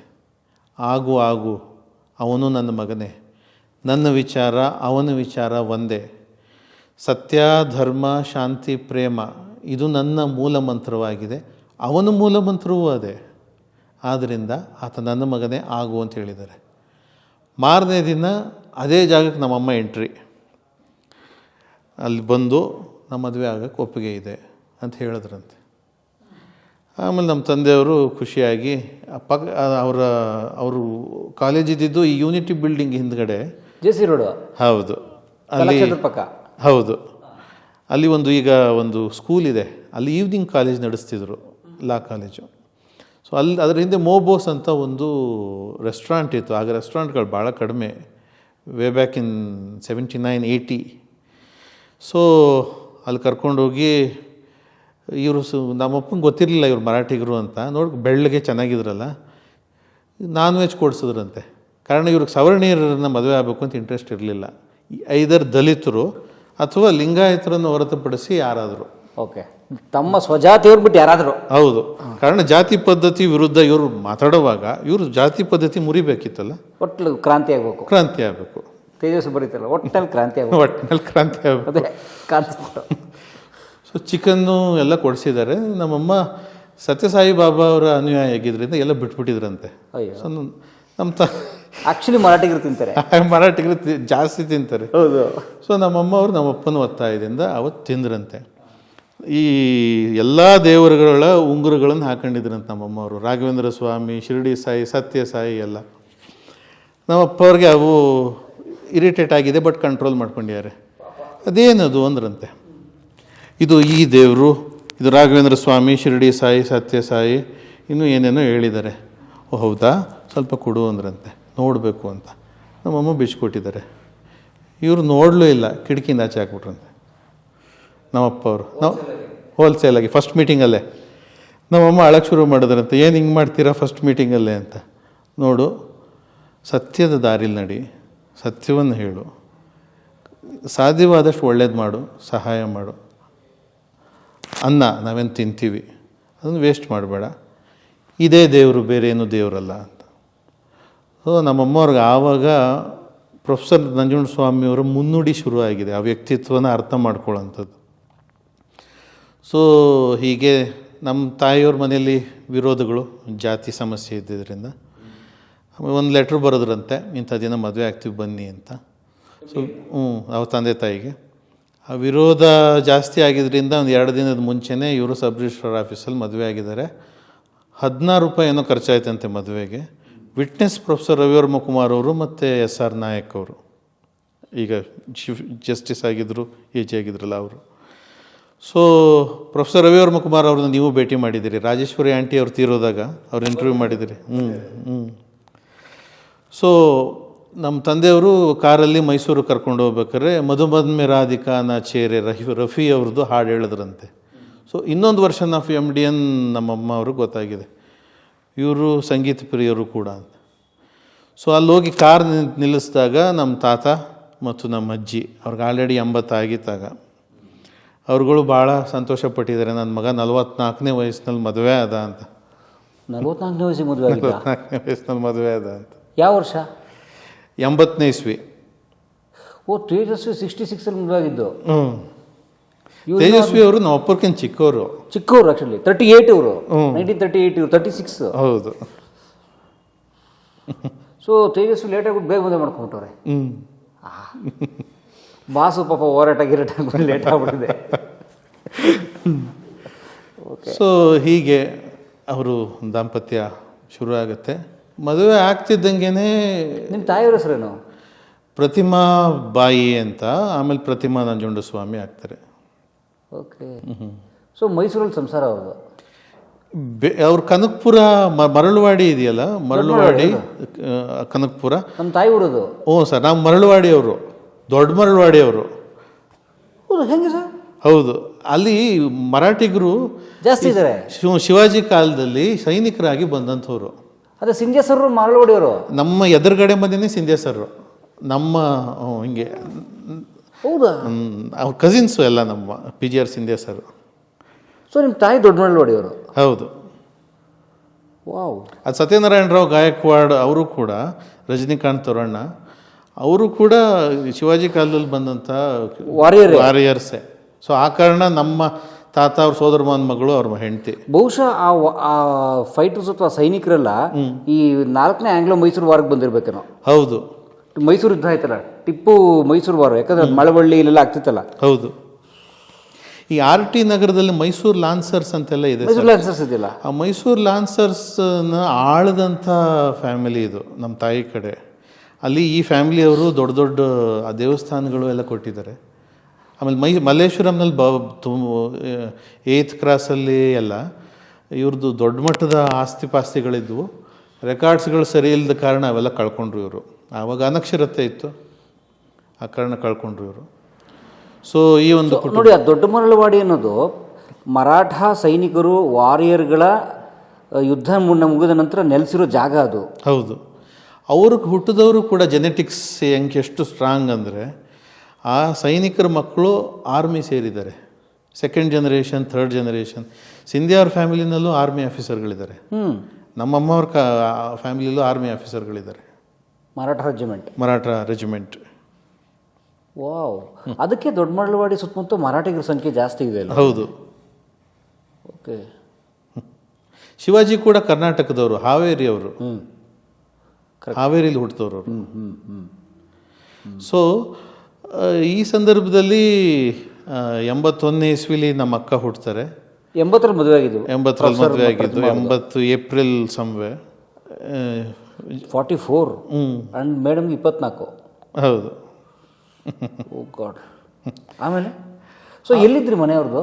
ಪ್ರೊಫೆಸರ್ ನಿಮ್ಮ ತಾಯಿಯವರು ಮತ್ತು ತಂದೆಯವರು ಮದುವೆ ಆದಾಗ ಎಲ್ಲಿ ಮನೆ ಮಾಡಿದ್ರು? ನಮ್ಮ ತಾಯಿಯವರು ತಂದೆಯವರು ರಾಜಾಜಿನಗರದಲ್ಲಿ ಈ ವೈಎಸ್ವಿ ದತ್ತ ಅವ್ರ ಮನೆ ಹತ್ರ ಒಂದು ರೋಡ್ ಇದೆ, ಅಲ್ಲೊಂದು ಮನೇಲಿ ಬಾಡಿಗೆಗಿದ್ರು. ಸೊ ಆವಾಗಲೇ ರೈತ ಚಳವಳಿ ಶುರು ಆಗುತ್ತೆ. ಗುಂಡೂರಾಯರು, ವೀರಪ್ಪ ಕಡ್ಲಿಕೊಪ್ಪ ಮತ್ತು ಇನ್ನೊಬ್ಬ ಬಸಪ್ಪ ಲಕ್ಕುಂಡಿ ಅಂತ ಈ ಇಬ್ಬರು ರೈತರನ್ನ ಗುಂಡಿಕ್ಕಿ ಸಾಯಿಸ್ತಾರೆ ನರಗುಂದ, ನವಿಲಗುಂದ, ಧಾರವಾಡದಲ್ಲಿ. ಆ ಘಟನೆ ಸ್ವಲ್ಪ ಹೇಳಿ, ಏನಾಯ್ತು ಅದು? ಯಾಕೆ ಘಟನೆ ಅಂದರೆ, ಆವಾಗ ಅಲ್ಲಿ ಒಂದು ಡ್ಯಾಮ್ ಕಟ್ಟಿರ್ತಾರೆ, ಮಲಪ್ರಭಾ ಅಣೆಕಟ್ಟು. ಆವಾಗ ನೀರ್ಗಂದಾಯ ವಿಧಿಸ್ತಾರೆ, ನೀರಿಗೂ ತೆರಿಗೆ. ಈ ದೇವರಾಜ ಅರಸರ ನಂತರ ಗುಂಡೂರಾಯರದು ಒಂದು ರೀತಿ ಈ ಡಿಕ್ಟೇಟರ್ಶಿಪ್ಪು. ದೇವರಾಜ ಅರಸರು ಬಡವರ ಪರ ಇದ್ದರೆ ಇವ್ರದ್ದು ದಬ್ಬಾಳಿಕೆಯ ಪರ್ವ. ಆದರೆ ಕಾಂಗ್ರೆಸ್ ಇಬ್ಬರು ಕಾಂಗ್ರೆಸ್ಸೇ. ದೇವರಾಜ ಅರಸರನ್ನ ಮೋಸದಿಂದ ಅವರನ್ನ ಪದಚ್ಯುತಿಗೊಳಿಸಿ ಅವರ ಸ್ಥಾನಕ್ಕೆ ಬರೋದು. ಆ ಕಾರಣ ದೇವರಾಜ ಅರಸರು 7.5 ವರ್ಷ ಅಷ್ಟೇ ಚೀಫ್ ಮಿನಿಸ್ಟರ್ ಆಗೋದು, 10 ವರ್ಷ ಆಗಲ್ಲ. ಅವರ ಇನ್ನರ್ಧ ಆಳ್ವಿಕೆ ಗುಂಡೂರಾಯರು ತಗೋತಾರೆ. ಆಮೇಲೆ ಲೆವಿ, ಅಲ್ಲಿ ಕಬ್ಬು ಬೆಳೀತಾರಲ್ಲ ಬೆಳಗಾಮಲ್ಲಿ, ಲೆವಿ ಹೋರಾಟ ನಡೀತದಾಗ, ಸುಂಕ ಮತ್ತೆ. ಸೊ ಇದರ ವಿರುದ್ಧ ಹೋರಾಟ ಮಾಡಿದಾಗ ಈ ಹೋರಾಟನ ದಮನ ಮಾಡಲಿಕ್ಕೆ ಗೋಲಿಬಾರ್ ಆಗುತ್ತೆ. ಗುಂಡೂರಾಯರೇ ಮಾಡಿಸೋದು ಗೋಲಿಬಾರ್. ಯಾವ ವರ್ಷ? ಇವ್ರ ಮುಖಾಂತರ, ಅವರ ಚೀಫ್ ಸೆಕ್ರೆಟರಿ ಮುಖಾಂತರ 1982ನಲ್ಲೇನೆ, ಜುಲೈ 21. ಅದಕ್ಕೆ ನರಗುಂದ ಬಂಡಾಯ ರೈತ ಹುತಾತ್ಮರ ದಿನಾಚರಣೆ ಅಂತ ನಡೆದು ಬರ್ತಾ ಇರೋದು, ಪ್ರತಿ ವರ್ಷ ನಡೆದು ಬರ್ತಿರೋದು. ಆವಾಗ ದೇವರಾಜ ಅರಸರು ಕೂಡ ಪಾದಯಾತ್ರೆ ಬರ್ತಾರೆ ನರಗುಂದದಿಂದ. ಆವಾಗ ಅವರು ಅವ್ರದ್ದೇ ಕ್ರಾಂತಿರಂಗ ಮಾಡ್ಕೊಂಡಿರ್ತಾರಲ್ಲ, ಬಂಗಾರಪ್ಪ ಅವರು ಎಲ್ಲರೂ ಇರ್ತಾರಲ್ಲಿ. ಸೊ ಆ ಪಾದಯಾತ್ರೆ ಮುಗಿದಾದ್ಮೇಲೆ ಅವರು ಹಾರ್ಟ್ ಅಟ್ಯಾಕ್ ಆಗಿ ತೀರೋಗ್ಬಿಡ್ತಾರೆ ಅರಸರು. ಸೊ ಆವಾಗ ರೈತ ಚಳವಳಿ ದೊಡ್ಡ ಮಟ್ಟದಲ್ಲಿ ಕೈಗೆ ತಗೊಳ್ಳೋದು ಪ್ರೊಫೆಸರ್ ND ಸುಂದರೇಶ್ ಮತ್ತು ಪ್ರೊಫೆಸರ್ ನಂಜುಂಡಸ್ವಾಮಿ ಅವರೇ. ಯಾಕಂದರೆ ಕಬ್ಬು ಬೆಳೆಗಾರ ಸಂಘ ಅಂದ್ಬಿಟ್ಟು ಲೆವಿ ವಿರುದ್ಧ ND ಸುಂದರೇಶ್ರವರು ಚಳವಳಿ ಮಾಡ್ತಿರ್ತಾರಲ್ಲ HS ರುದ್ರಪ್ಪನವ್ರ ಜೊತೆ. ಆವಾಗ ತೇಜಸ್ವಿ ಅವರ, ಐ ಥಿಂಕ್ ಶಾಮಣ್ಣ ಅವ್ರ ಮನೆಯಲ್ಲಿ BN ಶ್ರೀರಾಮ್ ಅವರು, ಪೂರ್ಣಚಂದ್ರ ತೇಜಸ್ವಿ ಅವರು, ಆಮೇಲೆ ಕಡದಾಳ್ ಶಾಮಣ್ಣ ಅವರು, ND ಸುಂದರೇಶ್ರವರು ಮೀಟಿಂಗ್ ಮಾಡಿ ಇದನ್ನು ಕರ್ನಾಟಕದಲ್ಲಿ ಒಂದು ದೊಡ್ಡ ಶಕ್ತಿಯಾಗಿ ಕಟ್ಟಬೇಕು ಅಂದಾಗ ತೇಜಸ್ವಿ ಅವರು ನಮ್ಮ ತಂದೆಯವರು ಸರಿ ಹೇಳೋದು. ನಂಜುಂಡಸ್ವಾಮಿಯವರು ನಾವೇ ಫಸ್ಟು ರೈತ ಚಳುವಳಿಯನ್ನು ದಕ್ಷಿಣ ಭಾರತ ಸಣ್ಣ ಬೆಳೆಗಾರರ ಒಕ್ಕೂಟ ಅಂತ ಮಾಡಿ ಕಾಫಿಗೆ ಲೆವಿ ವಿರುದ್ಧ ಹೋರಾಟ ಮಾಡಿದವರು. ಆ ಕಾರಣ ಅವ್ರನ್ನ ಕರ್ಕೊಂಬನ್ನಿ, ಭಾಳ ದೊಡ್ಡ ಮಟ್ಟಕ್ಕೆ ಹೋಗುತ್ತೆ ಅಂತ ಅವ್ರು ಹೇಳ್ತಾರೆ ತೇಜಸ್ವಿಯವರು. ಸೊ ಆ ಕಾರಣ ಮಾರನೇ ದಿನ ND ಸುಂದರೇಶ್ನವ್ರ ಫೋನು ನಮ್ಮ ತಂದೆಯವ್ರಿಗೆ, ಏನು ಸರ್ ರೈತ ಚಳವಳಿ ಶುರು ಆಗೋಗಿದೆ, ನಿಮ್ಮ ಬಿಟ್ಟು ಮಾಡ್ತಿದ್ದಾರಲ್ಲ ಅಂತ ಪ್ರೊಫೆಸರ್ ವಿವರ್ ಮುಕ್ಮಾರ್ ಅವರು, SR ನಾಯಕ್ರವರು ನಮ್ಮ ತಂದೆಯವ್ರಿಗೆ ಅಂದ್ರಂತೆ. ಒಂದು ಟೇಬಲಲ್ಲಿ ಕೂತಿರುವಾಗ ಊಟಕ್ಕೆ ಪ್ರೊಫೆಸರ್ ಅವತ್ತು ಟೇಬಲ್ ಕೂಟಿದ್ರಂತೆ, ನನ್ನ ಟೇಬಲ್ಗೆ ರೈತ ಚಳವಳಿ ಬಂದೇ ಬರುತ್ತೆ ನೋಡ್ತೀರಿ ಅಂತ. ಮಾರನೇ ದಿನಾನೇ ಕಾಕತಾಳೀಯವಾಗಿ ND ಸುಂದರೇಶ್ರವರು ಫೋನ್ ಮಾಡಿದ್ರಂತೆ, ಪ್ರೊಫೆಸರ್ ನಂಜುಂಡಸ್ವಾಮಿ ಅವರೇ ಏನು ಮಾಡ್ತಾ ಇದ್ದೀರಾ, ರೈತ ಚಳವಳಿ ಶುರುವಾಗಿದೆ ಅಂತ. ಸುಂದರೇಶ್ರವರು ಕೂಡ ನಂಜುಂಡಸ್ವಾಮಿ ಅವರಿಗೆ ತೇಜಸ್ವಿಯವರು ಅಷ್ಟೇ ಆತ್ಮೀಯ ಗೆಳೆಯರು. ಸೊ ಹಿಂಗೆ ಭದ್ರಾವತಿಲಿದ್ರು. ಸೊ ಈ ಒಂದು ಕಾರಣದಿಂದ ನಂಜುಂಡಸ್ವಾಮಿ ಅವರು ಭದ್ರಾವತಿಗೆ ಹೋಗಿ ಅಲ್ಲಿ ಸಭೆಯನ್ನು ಉದ್ದೇಶಿಸಿ ಮಾತನಾಡಿ ಪ್ರೊಫೆಸರ್ ಅವರ ಏನು ಪ್ಲೈಮೌತ್ ಕಾರ್ ಇದೆಯಲ್ಲ, ಸಿದ್ದರಾಮಯ್ಯನವ್ರು ಹೇಳ್ತಿರ್ತಾರೆ ನನ್ನ ಮೊದಲನೇ ಚುನಾವಣೆಗೆ ನಂಜುಂಡಸ್ವಾಮಿಯವರು ಈ ಕಾರ್ ಕೊಟ್ಟಿದ್ರು ಅಂತ. ಆ ಕಾರ್ನಲ್ಲೇ ಇಡೀ ಕರ್ನಾಟಕನ ಸ್ವತಃ ನಂಜುಂಡಸ್ವಾಮಿಯವರು ಸುಂದರೇಶ್ನವ್ರನ್ನ ಪಕ್ಕದಲ್ಲಿ ಕೂರಿಸ್ಕೊಂಡು ಕರ್ನಾಟಕದ ಬಹುತೇಕ ಎಲ್ಲ ಗ್ರಾಮಗಳಲ್ಲಿ ಜಗಲಿಗಳ ಮೇಲೆ ರೈತರಿಗೆ ಒಂದು ಆತ್ಮಸ್ಥೈರ್ಯ ತುಂಬುವಂಥದ್ದು, ಆಮೇಲೆ ರೈತರ ವಿರುದ್ಧ ಈ ರೀತಿ ಕಾನೂನುಗಳಿವೆ, ಅದರ ಪರ ಹೋರಾಟ ಮಾಡಬೇಕು, ನಾವು ಒಗ್ಗಟ್ಟಾಗಬೇಕು ಅಂತ ಅರಿವನ್ನು ಮೂಡಿಸಿ ರೈತ ಸಂಘವನ್ನು ಕಟ್ಟಿದ್ದು. ಸೊ ಕರ್ನಾಟಕದ ಎಲ್ಲ ಭಾಗಗಳ ರೈತ ಸಂಘಗಳನ್ನು ಒಕ್ಕೂಟಗಳನ್ನು ಒಗ್ಗೂಡಿಸಿ ಕರ್ನಾಟಕ ರಾಜ್ಯ ರೈತ ಸಂಘ ಅಂತ ಇವರು ಒಂದು ನೇಮ್ ಮಾಡ್ತಾರೆ. ತಮಿಳುನಾಡಲ್ಲಿ ತ್ರಿವೇಂದ್ರಮಲ್ಲಿ ಆಗಾಗಲೇ ನಾರಾಯಣಸ್ವಾಮಿ ನಾಯ್ಡು ಅಂತ ಒಬ್ಬರು ರೈತ ನಾಯಕರು ಇರ್ತಾರೆ. ಹಸಿರು ಶಾಲ್ ಆವಾಗ ಅಲ್ಲಿರುತ್ತೆ, way back in 60s 70s ಇನ್ನು ತಮಿಳ್ನಾಡಲ್ಲಿ ಇರ್ತದೆ, ಕೇರಳ ನನಗೆ ಗೊತ್ತಿಲ್ಲ. ಸೊ ಅವರನ್ನು ಕರೆಸ್ತಾರೆ ಹಾಸನಕ್ಕೆ ಸಭೆಗೆ.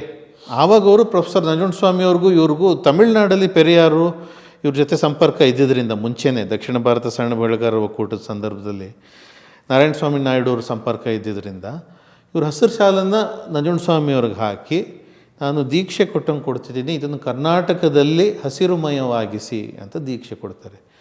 ಸೊ ಈ ರೀತಿ ತಮಿಳುನಾಡಿನ ತಿರುವನಂತಪುರದಿಂದ ಕರ್ನಾಟಕಕ್ಕೆ ಹಸಿರು ಶಾಲು ನಾರಾಯಣಸ್ವಾಮಿ ನಾಯ್ಡು ಅವರಿಂದ ನಂಜುಂಡಸ್ವಾಮಿ ಅವ್ರ ಮುಖಾಂತರ ಕರ್ನಾಟಕದಾದ್ಯಂತ ಒಂದು ಹೋರಾಟದ ಸಂಕೇತವಾಗಿ, ಒಂದು ಸ್ವಾಭಿಮಾನದ ಸಂಕೇತವಾಗಿ ರೈತ ಸಮುದಾಯದಲ್ಲಿ ಉಳ್ಕೊಳ್ತದೆ. ಇದು ರೈತ ಹಸಿರು ಶಾಲಿನ ಇತಿಹಾಸ. ಯಾವ ವರ್ಷ? ಈ 82ನೇ. ಸೊ 82 ಅನ್ನೋದು ರಾಜ್ಯ ರೈತ ಸಂಘದಲ್ಲಿ ರೈತ ಸಂಘ ಮರೆಯಲೇಬಾರ್ದಂಥ ವರ್ಷ. ರೈತ ಸಂಘ ಅಧಿಕೃತವಾಗಿ ಸ್ಥಾಪನೆ ಆದ ವರ್ಷ ಅದು. ಹೌದು. ಅದಕ್ಕೆ ಮೊದಲು ರೈತ ಸಂಘಗಳು ಇರಲಿಲ್ವಾ ಅಥವಾ ಇದ್ವಾ ಅಥವಾ ಹೇಗಿದ್ವಾ ಅಥವಾ ಅಧಿಕೃತವಾಗಿ ಹೋರಾಟ ಇತ್ತು, ಗೇಣಿದಾರರಿಗೆ ಸಂಬಂಧಪಟ್ಟಂಗೆ ಹೋರಾಟ. ಅದು ಕೇವಲ ಒಂದು ಪ್ರಾಂತ್ಯದಲ್ಲಿತ್ತು, ಎಲ್ಲಿ ಶಿವಮೊಗ್ಗ ಮಲೆನಾಡು ಪ್ರಾಂತ್ಯದಲ್ಲಿತ್ತು. ಆಮೇಲೆ ರೈತರಿಗೆ ಸಂಬಂಧಪಟ್ಟಂಗೆ ಸಣ್ಣ ಪ್ರಮಾಣದಲ್ಲಿ ಚಿಕ್ಕ ರೈತ ಸಂಘಗಳಿದ್ವು, ರೈತ ಒಕ್ಕೂಟ, ಹಿಂಗೆ ಕಾಫಿ ಬೆಳೆಗಾರರ ಸಂಘ. ಬಟ್ ಒಮ್ಮೆಲೇ ಒಂದು ಶಕ್ತಿಯಾಗಿ ಹೊರಹೊಮ್ಮಿದ್ದು 82ರ ನರಗುಂದ ಬಂಡಾಯದ ಸಂದರ್ಭದಲ್ಲಿ. ಇಬ್ಬರು ಹುತಾತ್ಮರ ಕಾರಣಕ್ಕೆ. ಹೌದು. ಕುವೆಂಪು ಅವರು ಕೂಡ ಅದಕ್ಕೆ ಮಾರ್ಗದರ್ಶಕರು ಕೂಡ ರೈತ ಸಂಘಕ್ಕೆ. ಮತ್ತು ಸಮಾಜವಾದಿ ಚಟುವಟಿಕೆಗಳೇನು ಮಾಡ್ತಿದ್ರು ಇವರು, ತೇಜಸ್ವಿ ಅವರು ಮತ್ತು ನಂಜುಂಡಸ್ವಾಮಿಯವರು. ಆಮೇಲೆ ಆ ಫ್ಲ್ಯಾಗು, ರೈತ ಸಂಘದ ಫ್ಲ್ಯಾಗ್ ಇದೆಯಲ್ಲ, ಹಸಿರು ಬಾವುಟ ಮತ್ತು ಅದರ ನಡುವೆ ಒಂದು ಸರ್ಕಲ್ಲು, ಆಮೇಲೆ ಒಂದು ನೇಗ್ಲು, ಅದನ್ನು ಡಿಸೈನ್ ಮಾಡಿದ್ದು KT ಶಿವಪ್ರಸಾದ್ ಅವರು. ಅದೇ ಹಾಸನದ ಕಲಾವಿದರು. ಹೌದು. ಅವರು ಕೂಡ ಒನ್ಸ್ ಅಗೇನ್ ನಮ್ಮ ತಂದೆಯವರು ಮತ್ತು ಪೂರ್ಣಚಂದ್ರ ತೇಜಸ್ವಿ ಅವರ ಬೆಸ್ಟ್ ಫ್ರೆಂಡೇ. ಈ ಕವಿಶೈಲವನ್ನು ಡಿಸೈನ್ ಮಾಡಿರೋದು ಕೂಡ KT ಶಿವಪ್ರಸಾದ್ ಅವರೇ. ತೇಜಸ್ವಿ ಅವ್ರ ಸಮಾಧಿ ಸ್ಥಳ ಡಿಸೈನ್ ಮಾಡಿರೋದು ಕೂಡ KT ಶಿವಪ್ರಸಾದ್ ಅವರೇ. ಸೊ ಅವರೇ ರೈತ ಸಂಘದ ಲೋಗೋ, ಆ ಫ್ಲ್ಯಾಗ್ನ ಡಿಸೈನ್ ಮಾಡಿರೋರು. ಅವರು ಈ ಕಾರ್ಲೆ ಇಂಟರ್ನ್ಯಾಷನಲ್ಲು, ಕಾರ್ಲೆ ಟೆಕ್ ಪಾರ್ಕ್ಗಳಿದೆಯಲ್ಲ, ಕಾರ್ಲೆ ಅಂತ ಒಂದು ಗ್ರಾಮ ಇದೆ ಹಾಸನದಲ್ಲಿ, ಅವ್ರ ತಂದೆ ಕೂಡ ಶಾಸಕರಾಗಿದ್ದರು. ಸೊ ಆ ಫ್ಯಾಮಿಲಿಗೆ ಸೇರಿದಂಥವ್ರು ಅವರು, KT ಶಿವಪ್ರಸಾದ್. ಸೊ ಅಕ್ಟೋಬರ್ 2 ಹೊಸ ಕರ್ನಾಟಕ ಕಟ್ಟಲು ಅಂತ ಒಂದು, ಇವರಿಬ್ಬರು ಏನು ಕಾರಲ್ಲಿ ಡ್ರೈವ್ ಮಾಡಿಕೊಂಡು ಸಂಘಟನೆ ಮಾಡಿರ್ತಾರೆ, ಆ ಡೇಟಾಬೇಸ್ನಲ್ಲಿ ಒಂದು ಬೆಂಗಳೂರಿನ ಕಬ್ಬನ್ ಪಾರ್ಕ್ನಲ್ಲಿ ಇವರು ಸಮಾವೇಶ ಕರೀತಾರೆ, ಗುಂಡು ಹಾಕಿದ ಗುಂಡೂರಾಯರಿಗೆ ವೋಟ್ ಇಲ್ಲ ಅಂತ. ಸೊ ಆವಾಗ 10 ಲಕ್ಷ ಜನ ಬೆಂಗಳೂರಿನ ಕಬ್ಬನ್ ಪಾರ್ಕದಲ್ಲಿ ಜಮಾವಣೆ ಆಗ್ತಾರೆ. ಇದು ಬ್ರಿಟಿಷ್ ಲೈಬ್ರರಿಯಿಂದ ಸಿಲ್ವರ್ ಜೂಬಿಲಿ ಪಾರ್ಕ್ವರೆಗೂ ಗಿಜಿ ಹೆಜ್ಜೆ ಇಡದಂತಹ ಒಂದು ಜನಸಾಗರ ಇರುತ್ತೆ. ಅಷ್ಟು ಜನ ಇದುವರೆಗೂ ಕಬ್ಬನ್ ಪಾರ್ಕ್ ಆಗಲಿ ಬೆಂಗಳೂರಾಗಲಿ ನೋಡಿಲ್ಲ. This is history. ಇದನ್ನು ನಾನು ಹೇಳ್ತಿರೋದಲ್ಲ. ಶ್ರೀಮತಿ ಇಂದಿರಾ ಗಾಂಧಿಯವರು ಲೋಕಸಭೆಯಲ್ಲಿ ಅಧಿವೇಶನದಲ್ಲಿ ಪ್ರಧಾನಮಂತ್ರಿಗಳಾಗಿದ್ದಾಗ ಅಂದಿನ ಗೃಹ ಸಚಿವ ಬೂಟಾ ಸಿಂಗ್ರವರು ಕರ್ನಾಟಕದಲ್ಲಿ ನಮ್ಮ ಸರ್ಕಾರದ ವಿರುದ್ಧ ಈ ರೀತಿ ರೈತರು ಜಮಾವಣೆ ಆಗಿದ್ದಾರೆ, ಬಂಡಾಯ ಎದ್ದಿದ್ದಾರೆ, ಈ ರೀತಿ 10 ಲಕ್ಷ ಜನ ಸೇರಿದ್ದಾರೆ. ಇದನ್ನು ತಡೆ ಹಿಡಿಯಲಿಕ್ಕೆ ಅರೆಸ್ಟ್ಗಳನ್ನು ಮಾಡೋರು ಜನರನ್ನು. ಎಲ್ಲ ಜೈಲುಗಳು ಭರ್ತಿ ಆದವು. ಎಲ್ಲ ಜೈಲುಗಳಲ್ಲಿ 35,000 ಜನ ತುಂಬಿದ್ದಾರೆ. ಅದರ ನಡುವೆ ಬೆಂಗಳೂರಿನಲ್ಲಿ 10 ಲಕ್ಷ ಜನ ಇದ್ದಾರೆ. ಇದು 42ನೇ ಇಸ್ವಿಯ ಕ್ವಿಟ್ ಇಂಡಿಯಾ ಚಳುವಳಿಯಲ್ಲೂ ಇಷ್ಟು ಜನ ಸೇರಿರಲಿಲ್ಲ ಅಂತ ಸಾಕ್ಷಾತ್ ಕಾಂಗ್ರೆಸ್ ಪಕ್ಷದ ಗೃಹ ಸಚಿವರು, ಕೇಂದ್ರ ಗೃಹ ಸಚಿವರು ಪಾರ್ಲಿಮೆಂಟಲ್ಲಿ ಹೇಳಿದಂಥ ವಿಷಯ. ಅವ್ರು ಇನ್ನೊಂದು ಮಾತು ಹೇಳ್ತಾರೆ, ಇದು ಗಿನ್ನೆಸ್ ದಾಖಲೆ ಅಂತ. ಸೊ ಅಷ್ಟು ದೊಡ್ಡ ಒಂದು ಚಳುವಳಿ, ರೈತ ಸಂಘದ ಉದಯ ಆಗಿದ್ದು ಆಗ. ನೋಡಿ, ಅವಾಗ ತಂತ್ರಜ್ಞಾನ ಇಲ್ಲ, ವಾಟ್ಸಪ್ ಇಲ್ಲ, ಫೋನ್ಗಳು ಭಾಳ ಕಡಿಮೆ, ಯಾರ ಹತ್ರ ಏನು ತಂತ್ರಜ್ಞಾನ ಇಲ್ಲ. ಆದರೆ 10 ಲಕ್ಷ ಜನ ಒಂದು ಕಡೆ ಬಂದು ಸೇರಿದ್ದಾರೆ ನೋಡಿ. ಅಷ್ಟು ಒಂದು ರೀತಿ ಹೇಟ್ರೆಡ್ನೆಸ್ಸು ಮತ್ತು ಒಂದು ರೀತಿ ಸಾಕು ಅನಿಸುವಂಥ ಮನಸ್ಥಿತಿ ಗುಂಡೂರಾಯರ ಆಡಳಿತದ ವಿರುದ್ಧ ಕರ್ನಾಟಕದ ಜನರಿಗೆ ಬಂದಿತ್ತು. ಈವನ್ ರೈತರು ಪಾದಯಾತ್ರೆ ಮಾಡಬೇಕಾರೆ, ಮೆರವಣಿಗೆ ಹೋಗ್ಬೇಕಾರೆ, ಅಕ್ಕಪಕ್ಕದಲ್ಲಿರೋ ಮನೆಯಲ್ಲಿರುವಂತಹ ಜನ ತಮ್ಮ ಮನೆಯಲ್ಲಿರೋ ಹಣ್ಣು, ಬ್ರೆಡ್ಡು, ಜ್ಯೂಸ್ಗಳು, ಎಳ್ನೀರು ಇವನ್ನೆಲ್ಲ ಕೊಟ್ಟು ರೈತರಿಗೆ ಪ್ರೋತ್ಸಾಹಿಸಿದ್ರಂತೆ ಆಗ ಆ ಮೆರವಣಿಗೆಯಲ್ಲಿ. ನೋಡಿ, ರೈತ ಚಳುವಳಿ ಇತಿಹಾಸ, MDN ಬದುಕು, ಪ್ರತಿಯೊಂದು ಎಪಿಸೋಡು ಎಷ್ಟು ರೋಚಕ ಅಂತ. ಸೊ ಆವತ್ತು ಗುಂಡು ಹಾಕಿದ ಗುಂಡೂರಾಯರಿಗೆ ಓಟಿಲ್ಲ, ನಾವು ಲಾಠಿ ಬಂದೂಕು ಗುಂಡೇಟಿಗೆ ಹೆದರುವುದಿಲ್ಲ, ಕರ್ನಾಟಕ ರಾಜ್ಯ ರೈತ ಸಂಘಕ್ಕೆ ಜಯವಾಗಲಿ ಅಂತ ಘೋಷಣೆ ಕೂಗ್ತಾರೆ. ಆ ವಿಡಿಯೋ ಇತ್ತೀಚೆಗೆ ಪ್ರೊಫೆಸರ್ ಪೇಜಲ್ಲಿ ತುಂಬ ವೈರಲ್ ಆಯಿತು. ಆ ವಿಡಿಯೋ ಇದೆ. ಆ ವಿಡಿಯೋ 16mm ಫಿಲ್ಮ್ ಫಾರ್ಮೆಟಲ್ಲಿ ನಮ್ಮ ರಾಷ್ಟ್ರ ಪ್ರಶಸ್ತಿ ಪುರಸ್ಕೃತ ನಂಜುಂಡೇಗೌಡರು, ಫಿಲ್ಮ್ ಡೈರೆಕ್ಟ್ರು, ಮೊನ್ನೆ ಪುಟ್ಟಣ್ಣ ಕಣಗಾಲ್ ಪ್ರಶಸ್ತಿ ಬಂತಲ್ಲ, ಅವರು ಸ್ವತಃ ಸೆರೆ ಹಿಡಿದಿದ್ದಾರೆ ಅದನ್ನ. 82ರ ಹೋರಾಟದ ಕಬ್ಬನ್ ಪಾರ್ಕಿನ ಸಮಾವೇಶ ಮತ್ತು ಮೆರವಣಿಗೆಯ ಫುಟೇಜಸ್ ಇದೆ. ಸೊ ಈ ಒಂದು ಕಾರಣಕ್ಕೆ ಆಗ 82ರಲ್ಲಿ ಒಂದು ರಾಜ್ಯ ಸಮಿತಿ ಶಿವಮೊಗ್ಗದಲ್ಲಿ ನಡೆಯುತ್ತೆ. ಆವಾಗ ರಾಜಕೀಯ ಕ್ಷೇತ್ರಕ್ಕೆ ಪಾದಾರ್ಪಣೆ ಆಗಬೇಕು, ಕಾಂಗ್ರೆಸ್ ವಿರುದ್ಧ ಒಂದು ಶಕ್ತಿ ಆಗಬೇಕು ಅನ್ನೋ ಒಂದು ಒತ್ತಾಯ. ಆವಾಗ ಜನತಾ ಪಕ್ಷವೂ ಇರುತ್ತೆ, ಆದರೆ ಅದು ರೈತ ಚಳುವಳಿಯಷ್ಟು ಪ್ರಬಲವಾಗಿರಲಿಲ್ಲ. ಡಾಕ್ಟರ್ ರಾಜ್ಕುಮಾರ್ ಅವರ ಕನ್ನಡ ಚಳುವಳಿ, ಗೋಕಾಕ್ ವರದಿ ಚಳುವಳಿಯನ್ನು ಕೂಡ ರೈತ ಚಳುವಳಿ ಅಷ್ಟೇ ಪ್ರಬಲವಾಗಿರ್ತದೆ. ಆಮೇಲೆ ಪ್ರೊಫೆಸರ್ B. ಕೃಷ್ಣಪ್ಪನವರ ದಲಿತ ಚಳುವಳಿ ಕೂಡ ಆವಾಗ ಚಾಲ್ತಿಯಲ್ಲಿರ್ತದೆ. ಬಟ್ ಮೇನ್ಲಿ ಗೋಕಾಕ್ ವರದಿ ಮತ್ತು ನರಗುಂದ ಬಂಡಾಯ ಕಾಂಗ್ರೆಸ್ ವಿರೋಧಿ ಅಲೆಯನ್ನು ಹುಟ್ಟಾಕಿರುತ್ತೆ. ಸೊ ಆವಾಗ ನಂಜುಂಡಸ್ವಾಮಿಯವರು ಮತ್ತು ND ಸುಂದರೇಶ್ ಅವರು ಇದೊಂದು ಸಂಘ ಚಳುವಳಿಯಾಗಿ ಹೋರಾಟದ ವೇದಿಕೆಯಾಗಿ ಉಳಿಲಿ, ರಾಜಕೀಯ ಪಕ್ಷವಾಗೋದು ಬೇಡ ಅಂತ ಸ್ಟ್ರಿಕ್ಟಾಗಿ ಡಿಸಿಷನ್ ತೊಗೊಂಡಿದ್ದರಿಂದ ಸಿದ್ದರಾಮಯ್ಯನವರು ಮತ್ತು ಬೆಳಗಾಮಿನ ಒಂದಿಬ್ಬರು ರೈತ ಸಂಘ ತೊರೆದು ಹೊರಗೆ ಬರ್ತಾರೆ, ಬಾಯ್ಕಾಟ್ ಮಾಡ್ತಾರೆ, ಬಹಿಷ್ಕಾರ ಆಗ್ತಾರೆ. ನಂಜುಂಡಸ್ವಾಮಿಯವರು ಆ 3 ಜನ ಒಂದು ಕೋರಮ್, ಒಂದು ಬಹುಮತದ ತೀರ್ಮಾನಕ್ಕೆ ಅವರು ವಿರುದ್ಧವಾಗಿದ್ದರಿಂದ ಶಿಸ್ತು ಕ್ರಮ ತಗೊಂಡು ಉಚ್ಚಾಟನೆ ಮಾಡ್ತಾರೆ. ಸೊ ಅವು 3 ಜನ ಜನತಾ ಪಕ್ಷ ಇಂಡಿಪೆಂಡೆಂಟಾಗಿ ನಿಂತು ಅವರು MLAಗಳಾಗ್ತಾರೆ. ಎಟ್ ದಿ ಸೇಮ್ ಟೈಮ್ ರೈತ ಸಂಘ ಜನತಾ ಪಕ್ಷವನ್ನು ಸಪೋರ್ಟ್ ಮಾಡಿ ನೇಗಿಲು ಹೊತ್ತ ರೈತ ಕರ್ನಾಟಕದಾದ್ಯಂತ ಕ್ಯಾಂಪೇನ್ ಮಾಡಿ ಜನತಾ ಪಕ್ಷವನ್ನು ಅಧಿಕಾರಕ್ಕೆ ತರ್ತಾರೆ. ಆವಾಗ ಸ್ವಲ್ಪ ಸಮ್ಮಿಶ್ರ ಒಂದು ರೀತಿ ಬಹುಮತ ಇಲ್ಲದ ಕಾರಣ ಬಂಗಾರಪ್ಪನವರು ಅದಕ್ಕೆ ಸಪೋರ್ಟ್ ಮಾಡಿರ್ತಾರೆ. ಕ್ರಾಂತಿರಂಗ ಅವರು ಕೂಡ ಒಂದಷ್ಟು MLAಗಳು ಬಂದಿರ್ತಾರೆ ಅರಸೂರು ಅವರ ಪ್ರಭಾವದಿಂದ. ಸೊ ಬಂಗಾರಪ್ಪನವ್ರು ಮುಖ್ಯಮಂತ್ರಿ ಆಗಬೇಕು ಅಂತ ನಮ್ಮ ತಂದೆಯವರು, ಸುಂದರೇಶ್ ಅವರು ಎಲ್ಲ, ಬೊಮ್ಮಾಯಿಯವರು ಮುಖ್ಯಮಂತ್ರಿ ಆಗಬೇಕು ಅಂತ ಆ ಭಾಗದವರು, ಇದು ಜನತಾ ಪರಿವಾರ ಒಂದು, ಕೆಲವರು ದೇವೇಗೌಡರು ಆಗಬೇಕು ಅಂತ. ಈ ಡಿಸ್ಪ್ಯೂಟ್ ಸರಿ ಮಾಡಲಿಕ್ಕೆ ಸಿದ್ದವನಹಳ್ಳಿ ನಿಜಲಿಂಗಪ್ಪ, S. ನಿಜಲಿಂಗಪ್ಪನವ್ರಿಗೆ ವೀರೇಂದ್ರ ಪಾಟೀಲ್ ಮತ್ತು ರಾಮಕೃಷ್ಣ ಹೆಗಡೆ ಅವರು ಲವಾಕುಶ ಅಂತ ಶಿಷ್ಯರು. ಅವಾಗ ಕಾಂಗ್ರೆಸ್ನಲ್ಲಿ ಇರ್ತಾರೆ ಇವರು, ಯಾರು ಹೆಗಡೆ ಅವರು. ವೀರೇಂದ್ರ ಪಾಟೀಲ್ ಅವರು ಕಾಂಗ್ರೆಸ್ ಬಿಟ್ಟೇ ಇರಲ್ಲ, ಬಟ್ ಅವರಿಬ್ಬರು ನಡುವೆ ಡಿಸ್ಪ್ಯೂಟ್ ಆಗಿ ಹೆಗಡೆ ಅವರು ಈಚೆ ಬಂದು ಇದರಲ್ಲಿ ಜನತಾ ಪಕ್ಷದಿಂದ ರಾಜ್ಯಸಭೆಯಲ್ಲೋ ಲೋಕಸಭೆಯಲ್ಲೋ ಇರ್ತಾರೆ. ಅವರನ್ನು ಕರೆದು ಮುಖ್ಯಮಂತ್ರಿ ಅಂತ ಘೋಷಣೆ ಮಾಡ್ತಾರೆ ನಿಜಲಿಂಗಪ್ಪನವರು. ಇದಕ್ಕೆ ನಂಜುಂಡಸ್ವಾಮಿಯವರು ಮತ್ತು ಎನ್ ಡಿ ಸುಂದರೇಶ್ರವರ ಮತ್ತು ರೈತ ಸಂಘದ ವಿರೋಧ ಇರ್ತದೆ. ಕಾರಣ, ನಾವು ಕಷ್ಟಪಟ್ಟು ಒಂದು ಅಲೆ ಸೃಷ್ಟಿಸಿದ್ದೀವಿ, ನೀವು ಯಾರು ಡೆಲ್ಲಿಲಿರೋರನ್ನ ಕರೆದು ಇಲ್ಲಿ ಮುಖ್ಯಮಂತ್ರಿ ಮಾಡ್ತೀರಿ ಅಂತ. ಸೊ ಅವರು ಅವಾಗ ಶಾಸಕರು ಆಗಿರಲ್ಲ.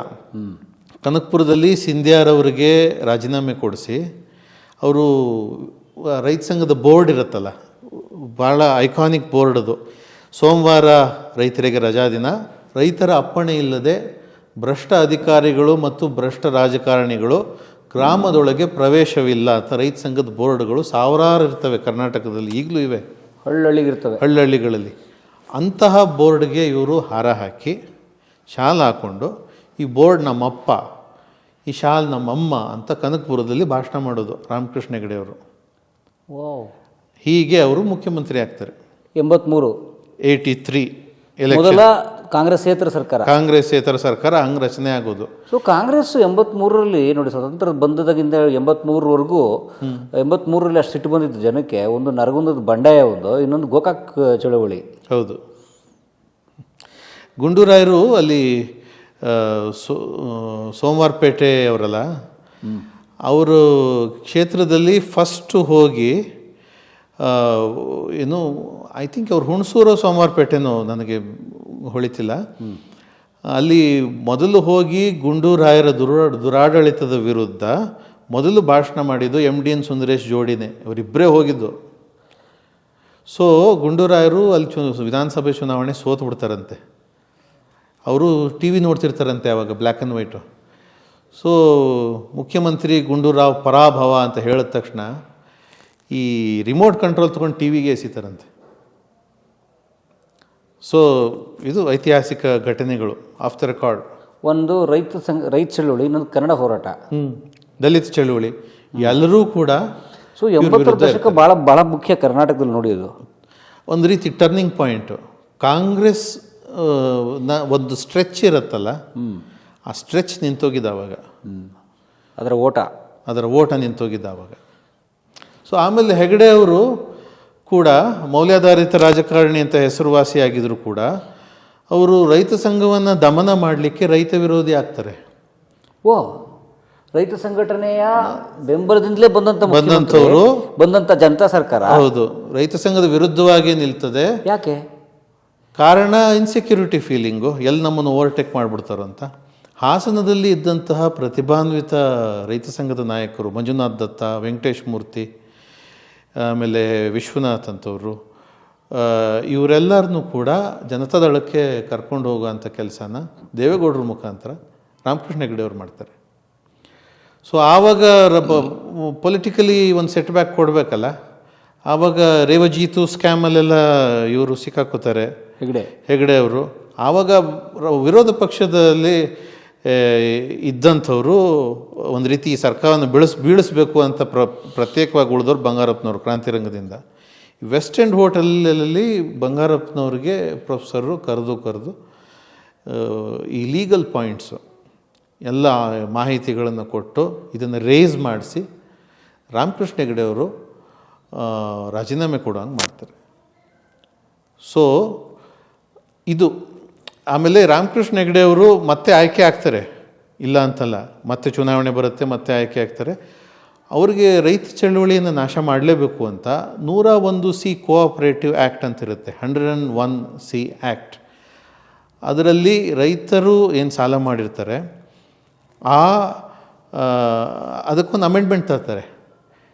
ಕೇವಲ ಜಮೀನು ಅಷ್ಟೇ ಅಲ್ಲ, ಅವರ ಪಾತ್ರೆ ಪಗಡೆಗಳು, ಮಾಂಗಲ್ಯ ಸರ, ಮನೆ ಗೋಡೆ, ಟ್ರ್ಯಾಕ್ಟ್ರು, ಪವರ್ ಟಿಲ್ಲರು, ನೇಗಿಲು, ಹಂಡೆ ಎಲ್ಲವನ್ನೂ ಜಪ್ತಿ ಮಾಡಬೇಕು ಅಂತ ಸಾಲಕ್ಕೆ. ಸೊ ಈ ಜಪ್ತಿ ಶುರು ಆಗುತ್ತೆ. ಇದು ಇಡೀ ಕರ್ನಾಟಕ ರೈತರ ಸಾಲ. ಸೊ ರೈತರ ಸಾಲ ತೀರಿಸದೇ ಇರೋರನ್ನ ಜಪ್ತಿ ಮಾಡ್ತಾರೆ. ಆವಾಗ ಇವರು ಮರು ಜಪ್ತಿ ಚಳುವಳಿಗೆ ಕರೆ ಕೊಡ್ತಾರೆ. ಇವರೇ ತಂದಂತಹ ಜನತಾ ಸರ್ಕಾರದ ವಿರುದ್ಧ, ರೈತ ಸಂಘವೇ ಆಯ್ಕೆ ಮಾಡಿದಂಥ, ಪ್ರಚಾರ ಮಾಡಿದಂಥ ಜನತಾ ಸರ್ಕಾರದ ವಿರುದ್ಧ ಇವರೇನು ಜಪ್ತಿ ಮಾಡ್ತಾರೆ, ಆ ಬ್ಯಾಂಕ್ಗಳ ಬೀಗಗಳನ್ನೇ ಒಡೆದು ರೈತರನ್ನ ಅಂದರೆ ಬೆರವಣಿಗೆಯಲ್ಲಿ ಹೋಗೋದು ಗ್ರಾಮದಿಂದ ಸಹಕಾರ ಸಂಘಗಳ ಬೀಗಗಳನ್ನು ಒಡೆದು ರೈತರ ಪಾತ್ರೆ ಪಗಡೆಗಳು, ಟ್ರ್ಯಾಕ್ಟ್ರು, ಪವರ್ ಟಿಲ್ಲರನ್ನು ವಾಪಸ್ ಕೊಡುವಂಥದ್ದು. ಇದು ಮತ್ತೆ ಲಾಠಿ ಚಾರ್ಜು, ಗೋಲಿಬಾರ್ಗಳು ಎಲ್ಲ ಆಗತ್ತೆ. ಹಾಸನದ ದುದ್ದ, ಗೆಜ್ಜಲ್ಗೆರೆ, ಮಂಡ್ಯದಲ್ಲಿ ಇಲ್ಲೆಲ್ಲ ಲಾಠಿ ಚಾರ್ಜ್ಗಳು, ಗೋಲಿಬಾರ್ಗಳಾಗಿ ಸುಮಾರು 140 ರೈತರ ಹತ್ಯೆಗಳಾಗ್ತದೆ ಹೆಗ್ಡೆ ಗೌರ್ಮೆಂಟಲ್ಲಿ, even during Hegde government. So ಆ ಸಂದರ್ಭದಲ್ಲಿ ಪ್ರೊಫೆಸರ್ ಮಳಿಮಠ್ ಅಂತ ಒಬ್ಬರು ಚೀಫ್ ಜಸ್ಟಿಸ್ ಆಗಿದ್ದರು, ಮಳಿಮಠ್. ಅವರ ಬೆಂಚ್ನಲ್ಲಿ ಪ್ರೊಫೆಸರ್ ರವಿವರ್ಮ ಕುಮಾರ್ ಅವರು, ಪ್ರೊಫೆಸರ್ ನಮ್ಮ ತಂದೆಯವರು ವಿದ್ಯಾರ್ಥಿ ಇದ್ರಲ್ಲ, ಅವ್ರ ಮುಖಾಂತರ ಕೇಸ್ ಕೂಡ ಆಗ್ತಾರೆ, ಇನ್ನು ಜಪ್ತಿ ನಿಲ್ಲಬೇಕು ಅಂತ. ಆವಾಗ ಒಂದು ಮಳಿಮಠ್ ಅವರ ಬೆಂಚು ರೈತ ಹೋರಾಟದ ಪರವಾಗಿ ತೀರ್ಪು ಕೊಡುತ್ತೆ. ಒಂದು 15 ಐಟಮ್ಗಳನ್ನು ಜಪ್ತಿ ಮಾಡೋಂಗಿಲ್ಲ ಅಂತ. ಅಂದರೆ ಕೃಷಿಗೆ ಯೋಗ್ಯವಾದಂತಹ ಐಟಮ್ಗಳು, ಅಂದರೆ ಟ್ರ್ಯಾಕ್ಟ್ರು, ಪವರ್ ಟಿಲ್ಲರು, ನೇಗ್ಲು, ಬುಟ್ಟಿ ಗಿಟ್ಟಿ, ಇಂಥವು, ಹಂಡೆ ಗಿಂಡೆ ಅಥವಾ ಎತ್ತುಗಿತ್ತು ಏನು ಮಾಡಬಾರ್ದು, ಇನ್ನೇನು ಬೇಕಾದ್ರೂ ಮಾಡ್ಬೋದು, ಭೂಮಿನೂ ಮಾಡಬಾರ್ದು ಅಂತ. ಒಟ್ಟು ಕೃಷಿಗೆ ತೊಂದರೆ ಕೊಡೋಂಗಿಲ್ಲ. ರೈತರಿಗೆ ಇದು ಹೊರತುಪಡಿಸಿ ಬೇರೆ ಏನಿರುತ್ತೆ, ಮಾಂಗಲ್ಯವೂ ಮುಟ್ಟಂಗಿಲ್ಲ ಅಂತಿರುತ್ತೆ ಅದರಲ್ಲಿ. ಸೊ ರೈತರಿಗೆ ಜಯ ಆಗುತ್ತೆ. ಸೊ ಹೆಗ್ಡೆ ಅವರ ಒಂದು ದುರಾಡಳಿತನೂ ಕೂಡ ಜನ ಬೇಸತ್ತಾರೆ. ಆ ಸಂದರ್ಭದಲ್ಲಿ 1989ರಲ್ಲಿ ನಾವೇ ಚುನಾವಣೆಗೆ ಹೋಗೋಣ ಅಂತ ತೀರ್ಮಾನ ತಗೊಳ್ತಾರೆ. Next term. ಹೌದು. ಆವಾಗ ಎನ್ ಟಿ ರಾಮರಾಯರನ್ನು ಭೇಟಿ ಮಾಡ್ತಾರೆ ನಮ್ಮ ತಂದೆಯವರು, ತೆಲುಗು ದೇಶಂ ಪಕ್ಷ, ಪ್ರಾದೇಶಿಕ ಪಕ್ಷ ಕಟ್ಟಬೇಕು ಅಂತ. ಸೊ ಅವರ ಒಂದು ಮಾರ್ಗದರ್ಶನದಲ್ಲಿ ಕನ್ನಡ ದೇಶ ಪಕ್ಷ ಅಂತ ಕರ್ನಾಟಕದಲ್ಲಿ ಶುರು ಮಾಡ್ತಾರೆ. ಅದು ಹುಬ್ಬಳ್ಳಿಯಲ್ಲಿ ರೈಲ್ವೆ ಮೈದಾನದಲ್ಲಿ ಶುರು ಮಾಡ್ತಾರೆ. ಅಲ್ಲಿ ಮೊದಲು ಸಭೆ. ಅದಕ್ಕೆ ಕುವೆಂಪು ಅವ್ರ ಬೆಂಬಲ ಇರ್ತದೆ, ಶಿವರುದ್ರಪ್ಪನವ್ರ ಬೆಂಬಲ ಇರುತ್ತೆ, ರಾಜ್ಕುಮಾರ್ ಅವ್ರ ಬೆಂಬಲ ಇರ್ತದೆ. ಎಲ್ಲ ಕರ್ನಾಟಕದ ವಿನಾಯಕ ಕೃಷ್ಣ ಗೋಕಾಕರು, ಶಿವರಾಮ್ ಕಾರಂತರು ಎಲ್ಲರದ್ದು ಬೆಂಬಲ ಇರ್ತದೆ. ಸಿದ್ದಯ್ಯ ಪುರಾಣಿಕರು, ಕಾವ್ಯಾನಂದರು, ಇವರೆಲ್ಲರದ್ದು ಬೆಂಬಲ ಇರುತ್ತೆ. ಸುಮಾರು ಚಂದ್ರಶೇಖರ್ ಪಾಟೀಲ್ರಂಥ ಹಿರಿಯರು, ಸಾಹಿತಿಗಳು ಅಲ್ಲಿ ಬರ್ತಾರೆ. ಅಲ್ಲಿ ಸಮಾವೇಶನ ಉದ್ದೇಶಿಸಿ ಮಾತನಾಡ್ತಾರೆ. ಲಾಂಚ್ ಆಗುತ್ತೆ ಕನ್ನಡ ದೇಶ ಪಕ್ಷ.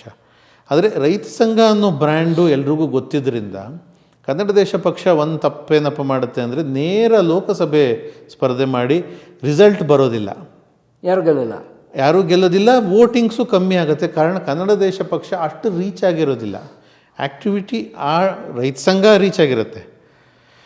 ಸೊ ರೈತ ಸಂಘವನ್ನೇ ಪೊಲಿಟಿಕಲ್ ಪಾರ್ಟಿಯಾಗಿ ತಗೊಂಡು ವಿಧಾನಸಭೆಗೆ ಹೋಗೋಣ ಅಂತ ತೀರ್ಮಾನಕ್ಕೆ ಬಂದಾಗ ಬಾಬಾಗೌಡ ಪಾಟೀಲ್ರವರು ಕಿತ್ತೂರಿನಲ್ಲಿ ಮತ್ತು ಧಾರವಾಡ ಗ್ರಾಮೀಣದಲ್ಲಿ 2 ಕಡೆ ಒಟ್ಟಿಗೆ ಆರಿಸಿ ಬರ್ತಾರೆ.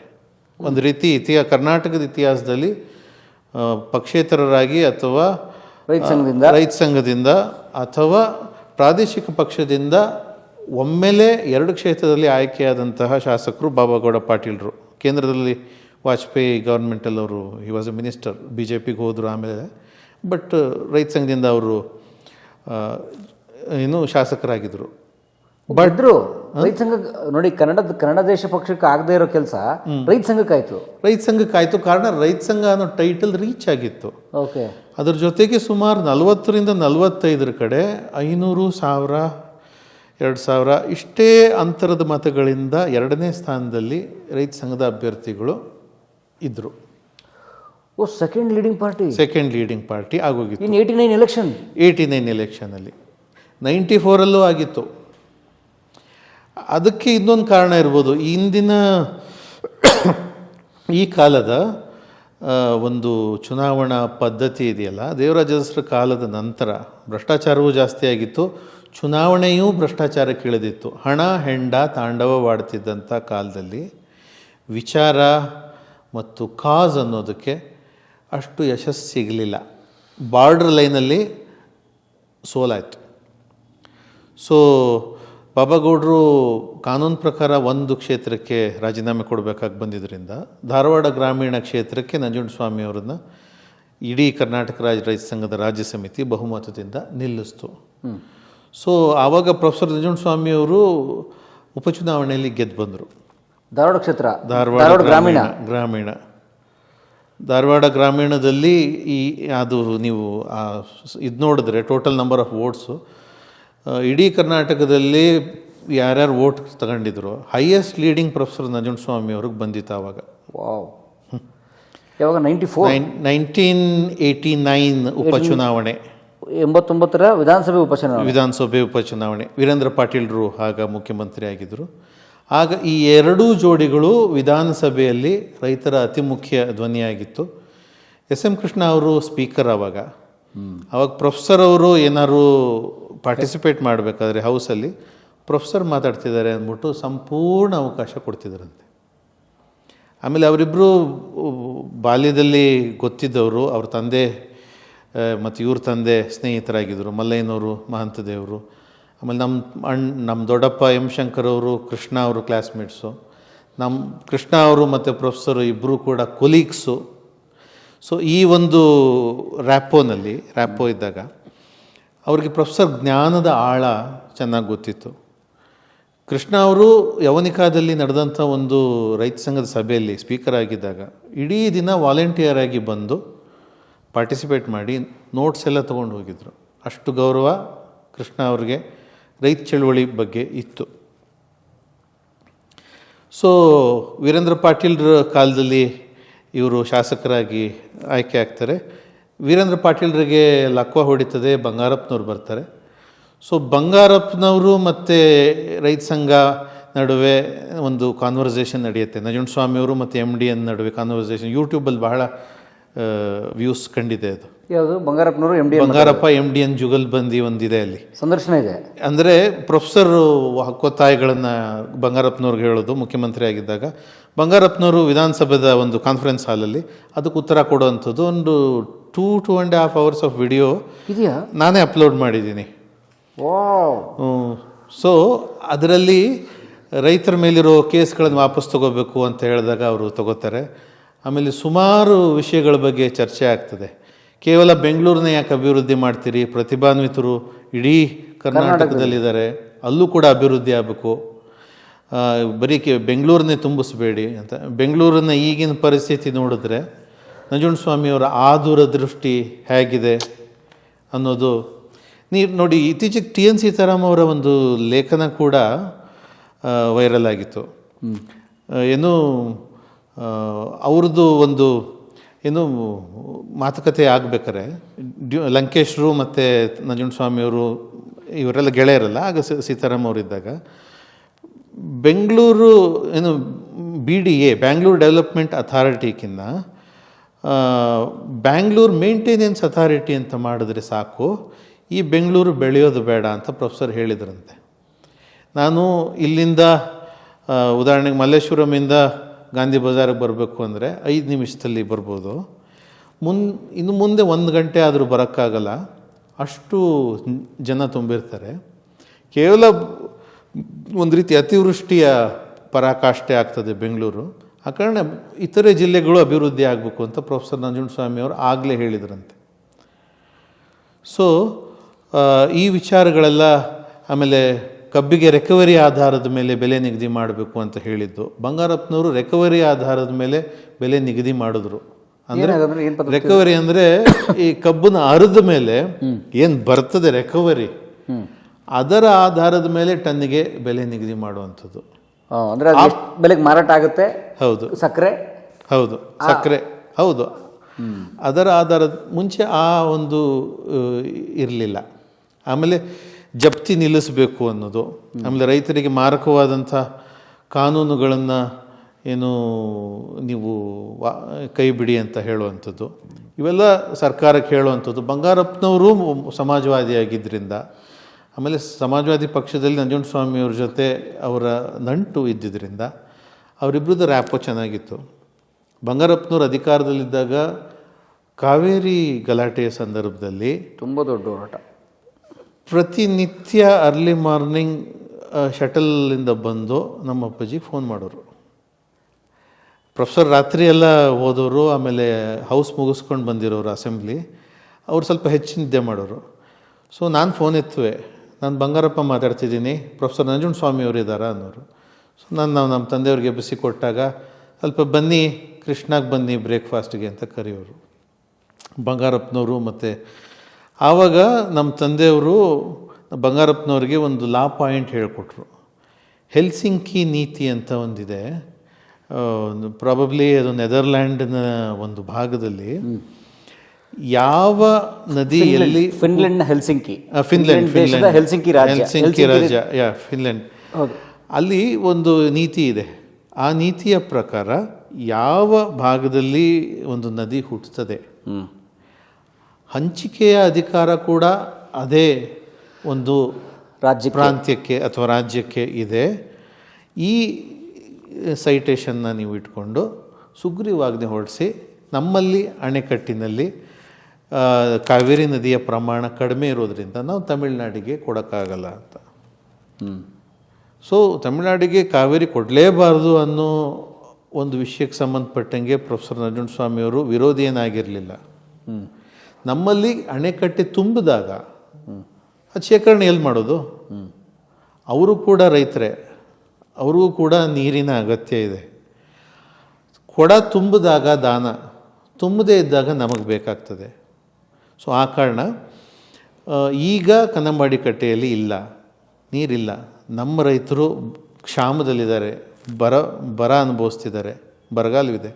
ಆ ಕಾರಣ ನೀರು ಕೊಡೋಕ್ಕಾಗಲ್ಲ ಅಂತ ಸುಗ್ರೀವಾಜ್ಞೆ ಹೊರಡಿಸಿ ಅಂತ ಲಾ ಪಾಯಿಂಟ್ ಕೊಟ್ಟಿದ್ದು. ಬಂಗಾರಪ್ಪನವರು ಸುಗ್ರೀವಾಜ್ಞೆ ಹೊರಡಿಸ್ತಾರೆ, ಅದು ಇತಿಹಾಸ ಆಗುತ್ತೆ.